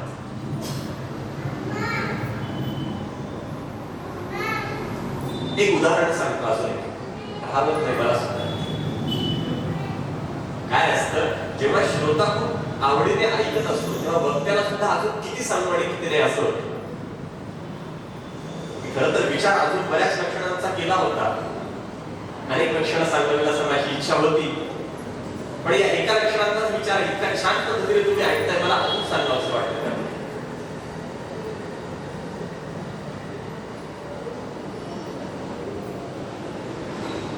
भगवद्गीतेवर ज्यांनी अनेकांनी भाष्य लिहिलं, टीका लिहिली, त्यामध्ये एक टीकाकार आहेत, त्यांचं नाव आहे जगन्नाथ मिश्र.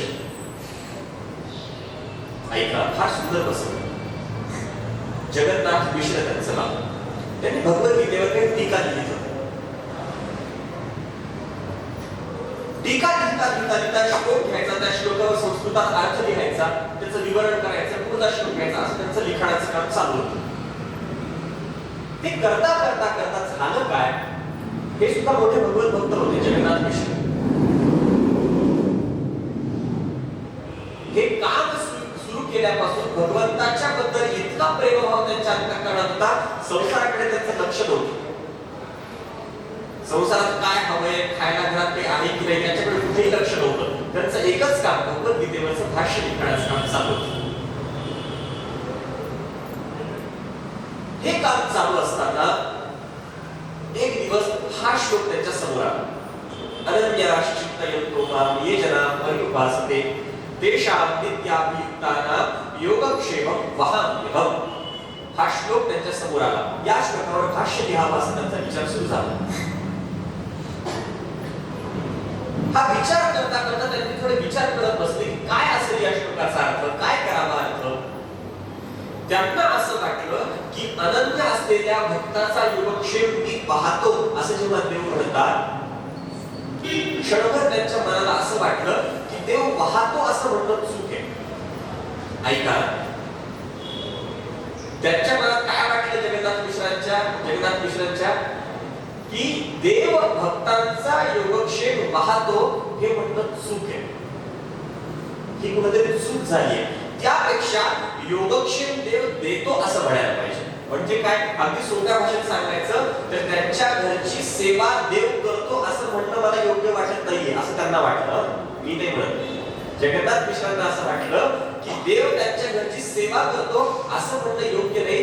त्यापेक्षा देव त्यांच्या घरची व्यवस्था लावून देतो, कोणाकडून तरी ती सेवा करून घेतो असं म्हणणं मला बरं वाटतंय असं त्यांना वाटलं. आणि त्यांनी काय केलं माहितीये का, त्यांच्या समोरची भगवद्गीतेची पोथी होती, या पोथीवर योगक्षेमं वहाम्यहम् हा जो वहाम्यहम् शब्द होता ना, त्याच्यावर हरताळ लावला. आता हरताळ लावणं हा शब्द आपल्याला आजकाल माहित नाही, पण टाक आणि बोरुडीची माणसं घ्यायची ना, त्यांच्या लिखाणात जर काही चूक झाली तर त्याच्यावर हरताळ लावली जायची. म्हणजे काहीतरी त्याच्यावर एक वेगळा रंग असतो, तो चिकटवला जातो. त्यांनी काय केलं की वहाम्यहम् या शब्दावर हरताळ लावून टाकला, तो शब्द खोडून टाकला. आजच्या भाषेत जर बोलायचं तर वहाम्यहम् शब्द खोडला आणि तिथं लिहिलं योगक्षेमं ददाम्यहम्. त्यांना योगक्षेम मी देतो, म्हणजे कुणाकडून तरी त्यांच्या घरची व्यवस्था लावतो असा अर्थ केला पाहिजे असं त्यांना वाटलं आणि त्यांनी असं लिहून टाकलं भगवद्गीतेत. लिहिणं झालं, त्यांना वाटलं आता पुढच्या श्लोकाचा विचार नंतर करू, बराच वेळ झाला लिहितोय, आपल्या स्नानाची संध्येची वेळ झाली, आता स्नानाला जाऊ असं म्हणून ते नदीवर स्नानाला निघून गेले. त्या दिवशी असं झालं होतं, त्यांच्या घरातलं अन्नधान्य सगळं संपलं. त्यांची पत्नी पण अशी होती की त्या पत्नीने पतीच्या कामामध्ये व्यत्यय येऊ नये म्हणून पतीला हे सांगितलं पण नाही. घरातलं अन्नधान्य संपलंय, आज जेवायला घरात काही नाहीये हे सांगितलं पण नव्हतं. ती विचार करते होईल काहीतरी व्यवस्था बघू. जगन्नाथ मिश्र इथं स्नानाला गेले आणि थोड्या वेळामध्ये झालं असं, एक छोटं बालक दिसायला अत्यंत सुंदर, सावळं सुकुमार बालक आणि डोक्यावर मोठी मोठी शिऱ्याची पोती घेऊन घरात आलं. घरामध्ये जगन्नाथ मिश्रांची पत्नी एकटी. ते लेकरू घरात आलं आणि त्यांनी सांगितलं, माई हे ओझं एवढं उतरून घ्या. ओझं उतरून घ्या म्हटल्याबरोबर त्या बाहेर आल्या. त्यांनी पाहिलं लेकरू इतकं छोटं आहे, दिसतं इतकं सुंदर, सावळं आहे आणि इतकं ओझं कसं उचललं असेल यांनी. पटकन त्या माऊलीच्या अंतःकरणात दया निर्माण झाली. धावत गेली तर पटकन ओझं उचललं, कसं खाली टेकवलं. विचारलं, काय बाळा काय हे? सांगितलं, अहो बाई तुमच्या घरातलं अन्नधान्य संपलंय म्हणे ना, तर तुमच्या मालकांनी हे पाठवलं. तुमचे मालक म्हणजे जगन्नाथ मिश्र आता स्नानाला जात होते. जाता जाता त्यांनी मला हे सांगितलं की एवढं अन्नधान्य माझ्या बायकोला नेऊन दे. ते नेऊन द्यायला मी आलोय म्हणे. बरं बरं बाळा, इतकं एवढं मोठं ओझं उचललंस रे तू, तुला तहान लागली असेल मी तुला पाणी आणून देते. पाणी आणून द्यायला गेल्या, पाणी आणलं त्या बाळाला प्यायला दिलं आणि ते बाळ जेव्हा पाणी पीत होतं, ते पिता पिता पिता त्या माऊलीने त्या बाळाच्या चेहऱ्याकडे पाहिलं तर त्या बाळाच्या गोगड्या गोगड्या गालावर कुठेतरी जोरदार चपराक मारली असे लक्षण दिसले. 4 बोटांची लाल व्रण गालावर उमटलेले दिसले. ते पाहिल्याबरोबर त्या माऊलीचं अंतःकरण खूप कळवळलं. तिने विचारलं, बाळा इतका सुंदर आहेस, इतका सावळा सुकुमार दिसतोस, तुला मारण्याची दुर्बुद्धी कोणाला झाली रे? तुझ्याकडे पाहून तुला मारावं असं वाटलं तरी कसं? एवढं निष्ठुर अंतःकरणाचं कोण आहे? कुणी तुला मारलं? ऐकताय ना? जगन्नाथ मिश्रांची ती पत्नी विचारते त्या बाळाला, तुला कुणी मारलं रे? इतके आणि साधं मारणं वेगळं असतं, गालावर व्रण उमटावे इतकं जोरदार कुणी मारलं तुला? त्याने खाली पाहिलं बाळाला. तिने परत विचारलं, कुणी मारलं तुला? तरीही काही बोलले नाही. पुन्हा विचारलं, बाळ तू मला आईसारखं समज आणि सांग मला कुणी मारलं तुला? त्या बाळाने वर पाहिलं आणि सांगितलं, तुमच्या पतीने मारलं. जगन्नाथ मिश्राने मला मारलं. एवढं बोलले आणि ते बाळ पळून गेले. त्यांच्या पत्नीला इतकं वाईट वाटलं, काय निष्ठुर अंतःकरणाचा पती आहे माझा, इतकं सुंदर, इतकं गोबरं, इतकं छान बाळ आहे, या बाळाच्या डोक्यावर एकतर एवढं ओझं द्यायला नको होतं, ते दिलं आणि परत मारलं त्याला. एवढ्या घरी पाहतेच जगन्नाथ मिश्र आपल्या अनेक कार्य उरकून घरी आले.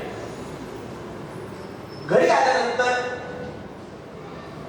पत्नीचा चेहरा पाहिल्या पाहिल्या कळालं, आज गंगा उलटी वाहतीये. चेहऱ्यावर राग दिसला. विचारलं, काय झालं? रागवण्याचं कारण काय? कशामुळे रागवलं तेवढं? पत्नीने सांगितलं, अहो तुम्हाला जर सांगितलं एवढं पाठवायचं होतं, एवढ्या लहान लेकराच्या डोक्यावर पाठवावं का? आणि पाठवलं ते पाठवलं, एवढं मारलं कशाला त्याला तुम्ही?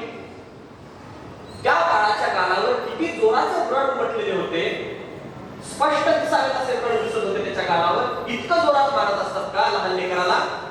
तुमच्या अंतःकरणाला थोडी पण दया माया वाटली नाही का?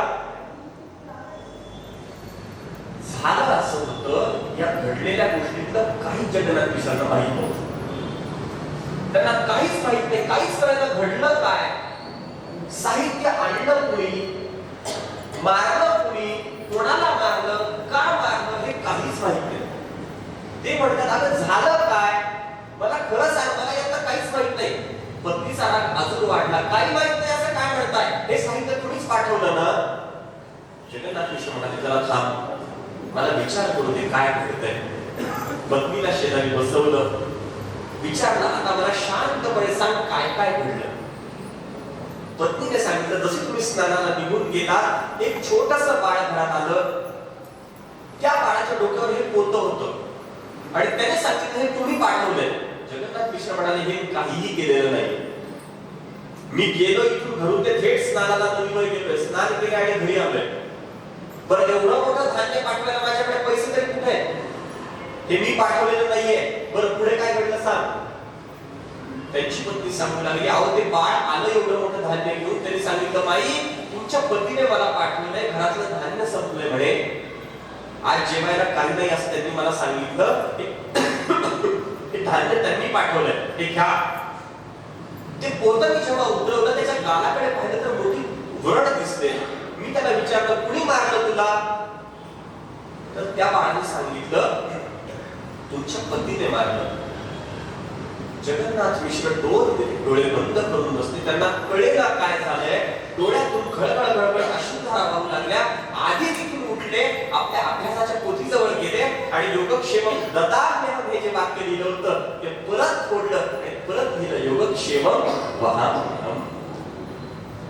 किती कृपाळू हा भगवान आहे. हा दुसऱ्यांच्याकडून व्यवस्था करत नाही, तो स्वतः व्यवस्था करतो. आणि ते जे व्रण उमटले होते ना, ते व्रण दुसरे काही नाही, त्याच्या शब्दांवर मी जी रेघ ओढली होती त्याच्या गालावर उमटली.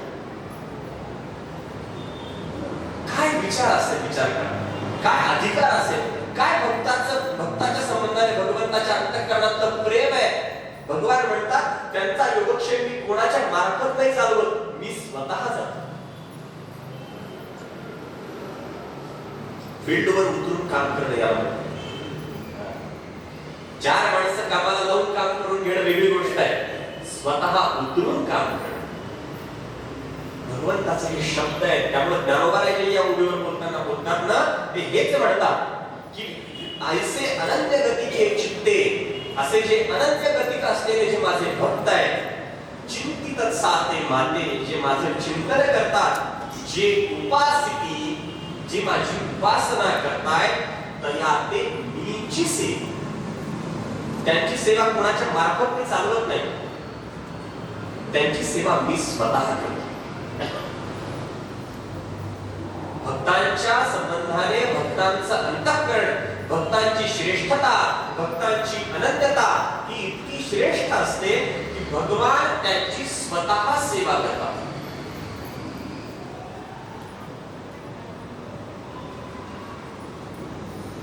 या भक्तांनी माझी आठवण करावी आणि आठवण केल्यानंतर मी त्यांच्या जवळ जावं, इतका सुद्धा अवकाश माझ्या अंतःकरणात नसतो बरं का.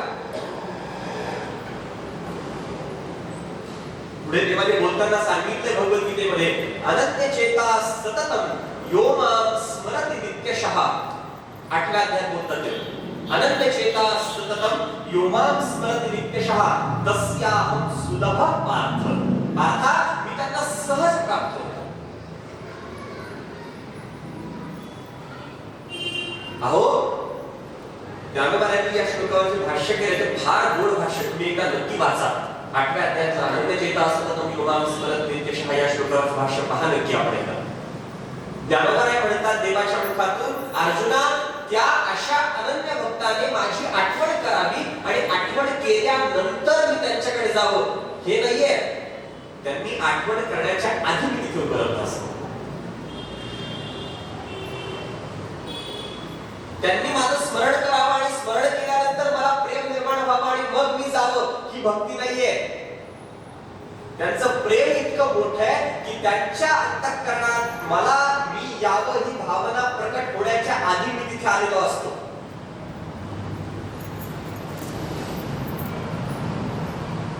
भागवतातलं उदाहरण सगळ्यांना माहितीच आहे, प्रसिद्ध उदाहरण. भगवंताचा एक भक्त होता, हत्तीच्या रूपातला गजेंद्र. त्या गजेंद्राला जेव्हा कळालं की भगवान परमात्म्याशिवाय आता आपलं सांभाळ करणारा आणि आपलं रक्षण करणारा दुसरं कोणीही नाहीये, तेव्हा त्या गजेंद्राने आर्त हाक मारले भगवंताला, भगवंता, हे श्री नारायणा, हे श्री हरी, या.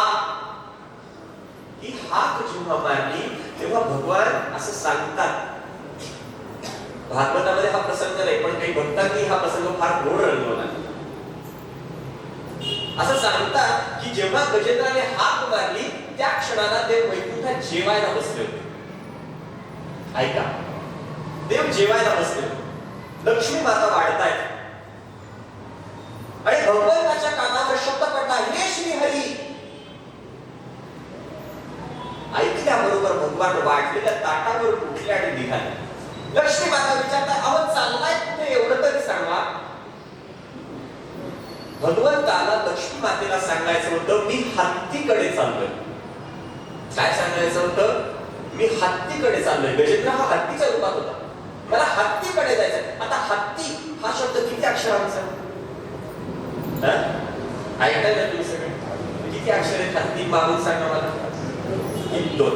बरोबर, 2. हत्ती 2 अक्षर. हत्ती म्हणायला कितीसा वेळ लागतो? अर्धा क्षण सुद्धा पुरतो हत्ती म्हणायला. पण भाव असा प्रकट केलाय की भगवंताला इतकी घाई झाली होती, भगवंताला हत्ती हा शब्द उच्चारण एवढा सुद्धा वेळ हातात नव्हता. भगवान लक्ष्मी माता विचारतात, देवा चालताय कुठं? भगवान म्हणाले, हत्तीकडे चाललोय. असं सांगतात की भगवंताने हा शब्द लक्ष्मी मातेसमोर उच्चारला आणि ती म्हणेपर्यंत तर गजेंद्रासमोर आले होते. हा कहे लक्ष्मी, ती कहे गजराज. काय भगवंताच्या अंतःकरणामधले तो भाव असेल विचार करा. अनन्य भक्तांच्या संबंधाने भगवान निघाले गजेंद्राकडे जायला. गरुडजी समोर आले. देवा बसा पाठीवर, मी नेतो. सगळ्यात वेगवान गरुडजी आहे, मी घेऊन जातो. देवाला गरुडाचा वेग कमी वाटला. त्वरा झाली, गरुडा टाकलेले मागे. त्या गरुडाला सुद्धा जात मागे साठी मला लवकर पोहोचले त्या गजेंद्राकडे. त्यांनी स्मरण करावं आणि मग मी तिथे जावं एवढा सुद्धा अवधी माझ्या हातात नसतो. मी आधी त्यांचा श्री हरी हा शब्द उच्चारण्याच्या आधी मी तिथे प्रकट आहे. भगवान तेवढ्या वेगाने तिथे आले. सप्तम स्कंदातला विचार करा प्रल्हादजींचा. प्रल्हादजींनी हाक मारली आणि त्यानंतर देव प्रकट झालेत का? नाही.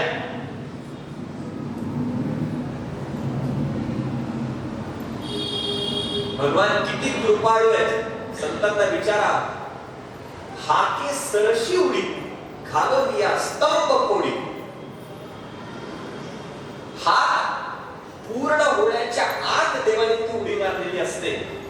अनन्य भक्तांचं लक्षण आहे.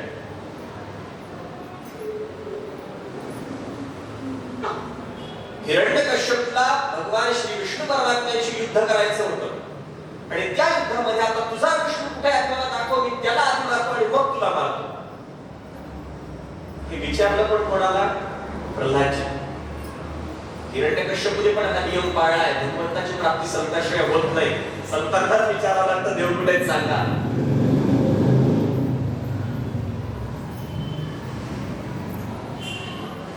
हिरण्यकश्यपूने जेव्हा विचारलं देव कुठे सांग, तुझा विष्णू कुठे सांग, प्रल्हादजी म्हणाले अहो तो कुठे नाही हे सांगा. तो नाही ऐसा ठावतो कवण सर्वत्र संपूर्ण गगन जैसे. आकाश जसं सर्वत्र व्याप्त असतं तसं माझा नारायण सगळीकडे व्यापलेला आहे. तो कुठे नाही असं विचारा बाबा. कुठे नाही? अरे सगळीकडे आहे का? या खांबात तो आहे. हो बाबा, या खांबात बघा दिसतोय माझ्याकडे पाहून हसतोय. आहे इथेच.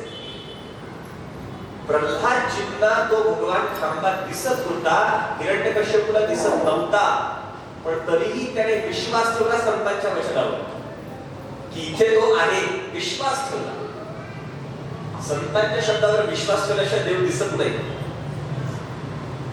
तो परमात्मा नृसिंह रूपात दिसला कधी? जेव्हा प्रल्हादजींच्या शब्दावर विश्वास ठेवला आणि त्या खांबावर गदेने आघात केला. नाहीतर एखादा आजचा जर तार्किक बुद्धिवादी असता तर तो म्हणला असता काही काय वेळासारखा बोलतो, खांबात कुठे देव असतो काय? इथे सिमेंट कॉन्क्रीटचा हे खांब आहे हा, या खांबात कुठला देव आला तुझा? असा एखादा बुद्धिवादी म्हटला असता. हिरण्यकश्यप तेवढा चाणाक्ष होता. राक्षस जरी असला तरी एका भक्ताचा बाप होता ना. तेवढी तरी बुद्धी त्याची स्थिर होती. त्याने प्रल्हादजींच्या वचनावर विश्वास ठेवला आणि त्या खांबावर जेव्हा गदा प्रहार केला तेव्हा भगवान प्रकट झाले तिथे. तिथे भगवंताने प्रकट होण्यासाठी अवधीने पाहिला, वेळ नाही पाहिला. इथे नारायण आहे म्हणण्याचा अवकाश देव तिथे प्रकट. त्यांनी माझं चिंतन करावं आणि चिंतन केल्यानंतर मी जावं एवढा अवधी नाहीये माझ्याकडे. मी आधी त्यांच्या जवळ जावं. आणि हे लक्षण कशामुळे सिद्ध होतं किंवा हा परिणाम कशाचा होतो? तर त्या भक्तांच्या अनन्य चिंतनाचा परिणाम. म्हणून भगवंताने सांगितलंय अनन्याश्चिंतयन्तो मां ये जना परिपासते तेषां नित्याभियुक्तानां योगक्षेमं वहाम्यहम्. त्यांचा योगक्षेम मी चालवतो. त्यांची सेवा करण्यासाठी मी तिथे उपस्थित असतो. अशी जी उपासना करतात त्यांची सेवा मी स्वतः करतो हे भगवान बोलून दाखवतात. अशा भक्तांचा आश्रय, अशा भक्तांच्या चरणाशी राहणं हे आपल्या जीवनाची किती कर्तव्यता करून घ्यायचं आहे. आपल्याला जर आपल्या जीवनाचं कल्याण करून घ्यायचं असेल तर काय करावं? तर अशा महात्म्यांच्या चरणाजवळ राहावं. आपल्याला ती अनन्यता सहजपणे साध्य होईलच असं नाही. मग आपण काय करावं? आपण महात्म्यांच्या चरणाजवळ लागावं. आपण संतांच्या चरणाजवळ लागावं. आणि बोलू करण्याच्या पुढे भगवान योगक्षेम चालवेल न चालवेल ही नंतरची गोष्ट आहे. तुम्ही सद्गुरूंच्या चरणाजवळ लागा, आधी सद्गुरू तुमचा योगक्षेम चालवतील. पहा अनेकांचे हे अनुभव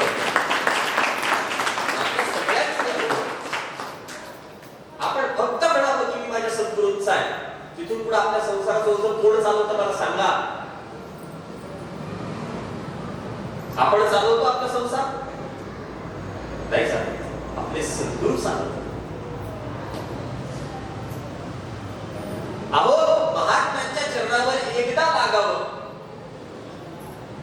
गोमट येते करा माझे, भार ओझे तुम्हासी, एकदा त्यांना म्हणावं, तुमचा आपला सगळा भार त्यांच्यावर सोपवून द्यावा. आपलं सगळं काही संत चालवतात.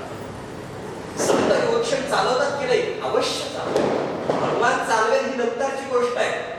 आपण संतांच्या चरणाजवळ या, संत आपले योगक्षेम चालवतात. चालवलाय, अनेकांचा चालवलाय आजपर्यंत. आपल्या सगळ्यांचा हा अनुभव आहे. विश्रांती पावलो सांभाळा. बस आता मी आलोय तुमच्या चरणाजवळ, आता तुम्ही सांभाळा. तुका म्हणे माझे, तुम्हा संतावरी ओझे. आता माझं स्वतःच म्हणण्यासारखं काही नाहीये. मी तुमच्या चरणाजवळ एकदा आलोय ना, तुमच्या चरणाजवळ मी एकदा माझ्या संपूर्ण अंतःकरणाचे जे काही भाव आहेत ते तुमच्या चरणाजवळ मी उद्धृत केले. आता मला जे चांगलं आहे, माझं जे चांगलं आहे ते मला कळत नाही. माझं कोणतं तुम्हीच करा.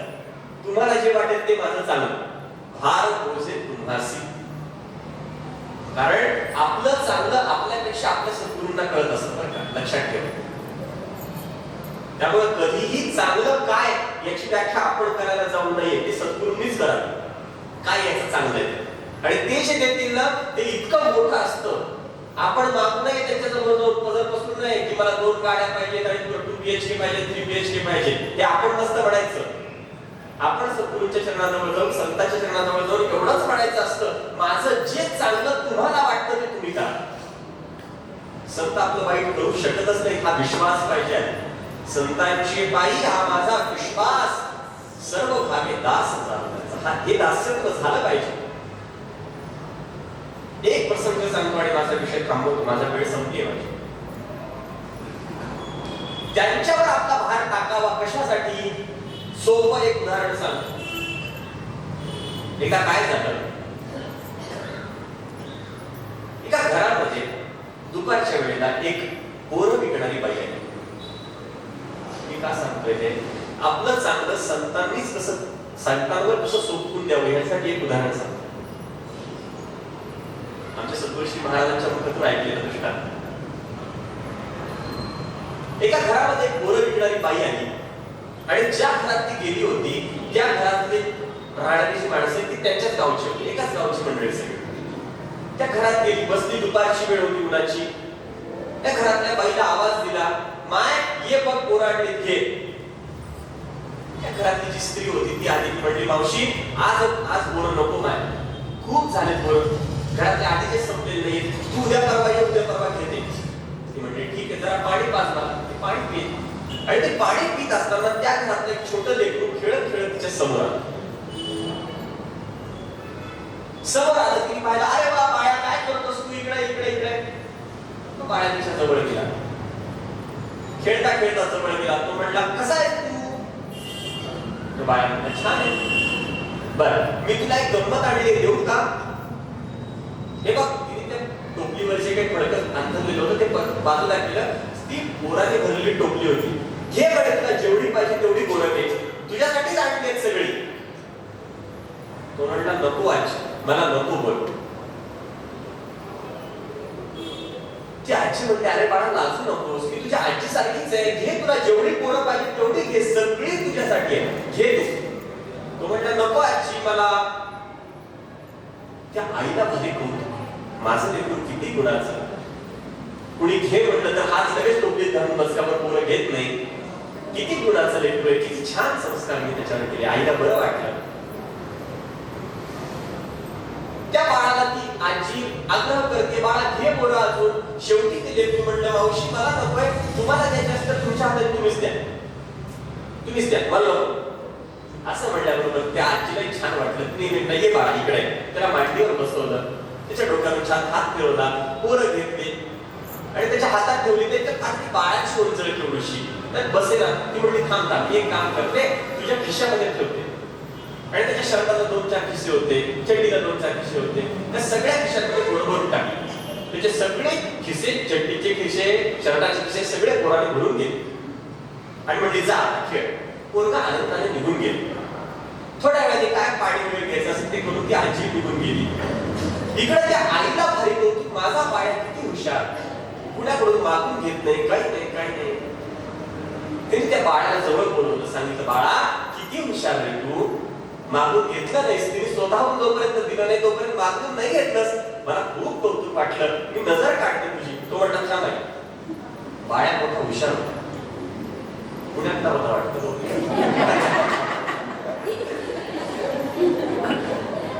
तो हुशार. तो म्हणला आई मी उगच त्या बाईच्या हातातून बोरं नाही घेतले. काय असं का केलंस तू? आई त्या आजीने मला सांगितलं तुला जेवढी पाहिजे तेवढी बोरं घे, आणि जर मी घेतले असते तर माझे एवढे शहा त्या हातात 3-4 दिवस बसले असते. म्हणून मी काय केलं, त्या आजीला म्हणलं तुझ्या हाताने दे. आता तिने दिलेलं बघ माझे सगळे खिसे भरून गेले, किती बोरं झाले. दृष्टांत माझा संपला. मला सांगायचंय आपण संतांकडे गेल्यावर हेच केलं पाहिजे. मला जे हवंय ना मी माझ्या हाताने तुम्हाला मागणार नाही, तुम्ही द्या. आणि संत जेव्हा आपल्या पदरात काही दान टाकतात ना ते इतकं मोठं असतं. या संतांचे हे देणे कल्पतरुहुनी दुडे, परिसा परिसा आगाध जेणे, चिंतामणी ठेंगणा. आपण मागून मागून सद्गुरूंच्या चरणाजवळ काय मागू? घर मागू, संपत्ती मागू, संतती मागू, गाड्या मागू, बंगले मागू, एवढंच? अहो तुम्ही त्यांना म्हणा तुम्ही माझं गोमट करा. तुम्ही आपल्या सद्गुरूंना म्हणा माझं चांगलं तुम्हालाच कळतं, तुम्ही माझं गोमट करा. आणि ते जेव्हा आपल्या पदरात दान टाकतील ना आपल्याला होळी होणार नाही. महाराज एवढं दान आपले सद्गुरू आपल्याला देऊ शकतात.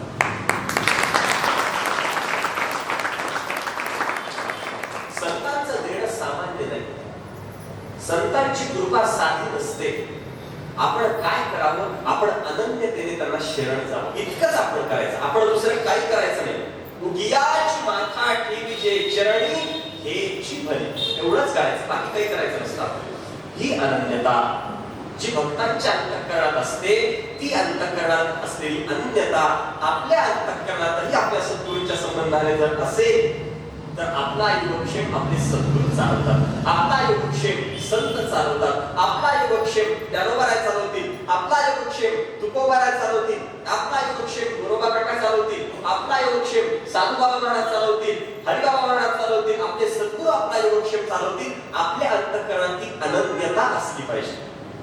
ती अनन्यता अंतःकरणात ठेवावी. आणि भक्तांच्या अनेक अनेक अनेक लक्षणांपैकी ही अनन्यता एवढं एकच सूत्र जरी आपण आपल्या अंगी मांडलं तरी मला असं वाटतं आपण आपल्या सद्गुरूंना त्यांच्या जन्मदिनानिमित्त दिलेली सगळ्यात मोठी भेट आहे.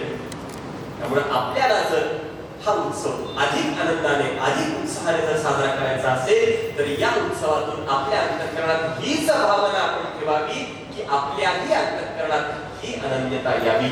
आपल्याही अंतःकरणात जर ही अनन्यता आली तर योगक्षेमाचा विचार करायची गरज आपल्याला पडणार नाही.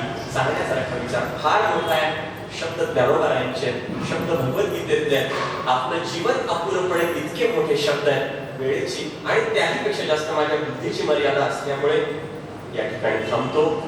या सेवेचे काही तुम्हाला योग्य वाटलं असेल ते माझ्या सद्गुरुनाथांचे, माझ्या गुरु परंपरेचं आहे, ते त्यांच्या चरणाजवळ समर्पित करतो. जर काही वाणीचे काही दोष म्हणून जर काही प्रकट झाले असतील दोष तर ते माझे दोष म्हणून आपण माझ्या पत्रात घालावेत. ही सेवा सद्गुरू श्री साधुबाबा महाराज, हरिबाबा महाराज आणि योगीराज श्री गजानन महाराज ज्यांच्या 61च्या निमित्ताने हा उत्सव आपण इथे साजरा करतो. 65च्या निमित्ताने आपण हा उत्सव साजरा करतो आहोत. कारण महात्म्यांचं वय किती जरी वाटलं तरी आपल्याला ते तरुणच वाटत असतं. त्यामुळे मी 61 मिळालं आणि असंच हा झालेली सगळी सेवा या सर्व महात्म्यांच्या चरणाजवळ मी समर्पित करतो.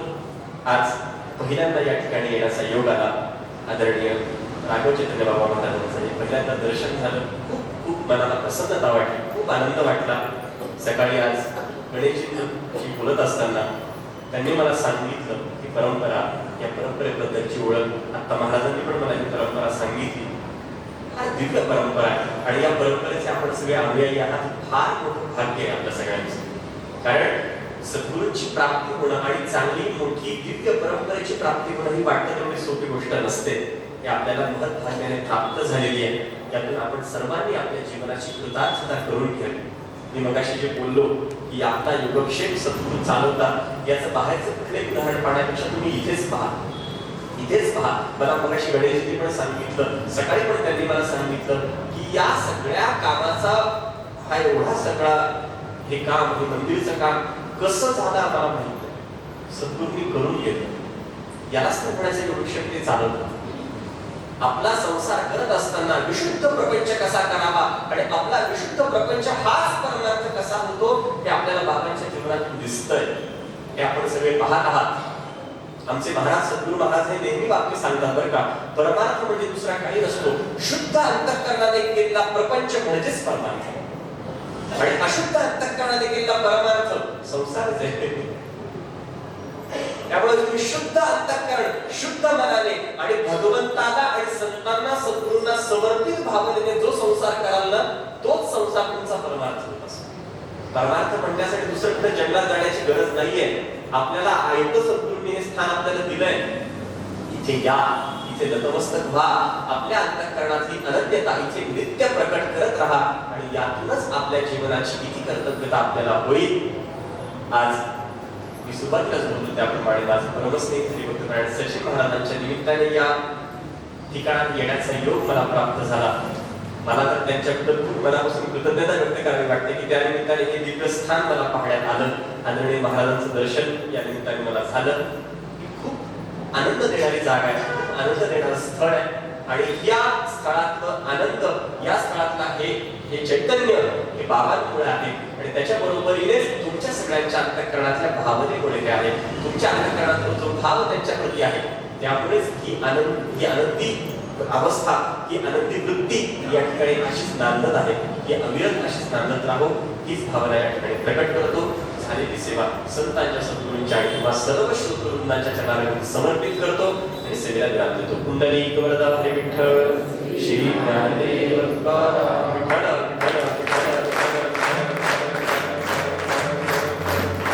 कुंडलिक वरदा हरी विठ्ठल, श्री ज्ञानदेव तुकाराम. अखंड चिंतनीय सच्चिदानंद सद्गुरू साधुबाबा महाराज,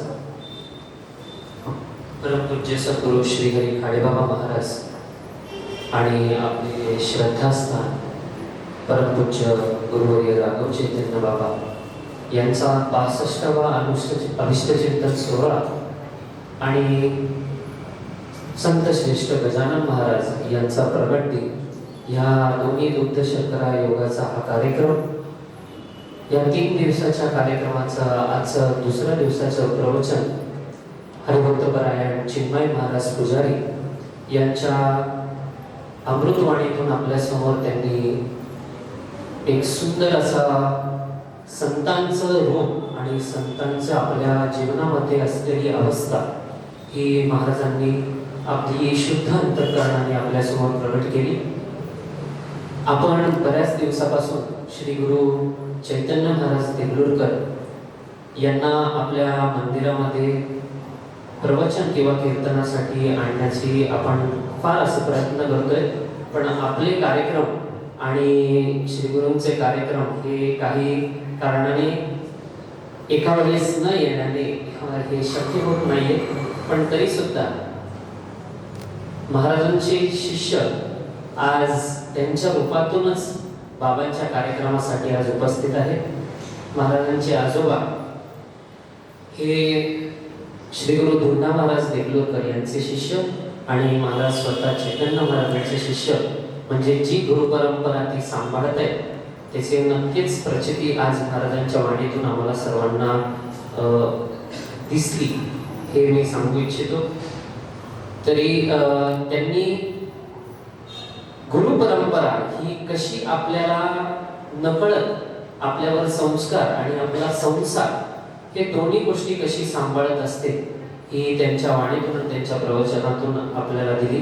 त्याबद्दल स्वस्वरूप शोधक साधक संस्थेतर्फे मी परमपूज्य बाबांना विनंती करतो की आपण महाराजांचा सन्मान करावा, महाराजांनी तो स्वीकार करावा ही त्यांना विनंती.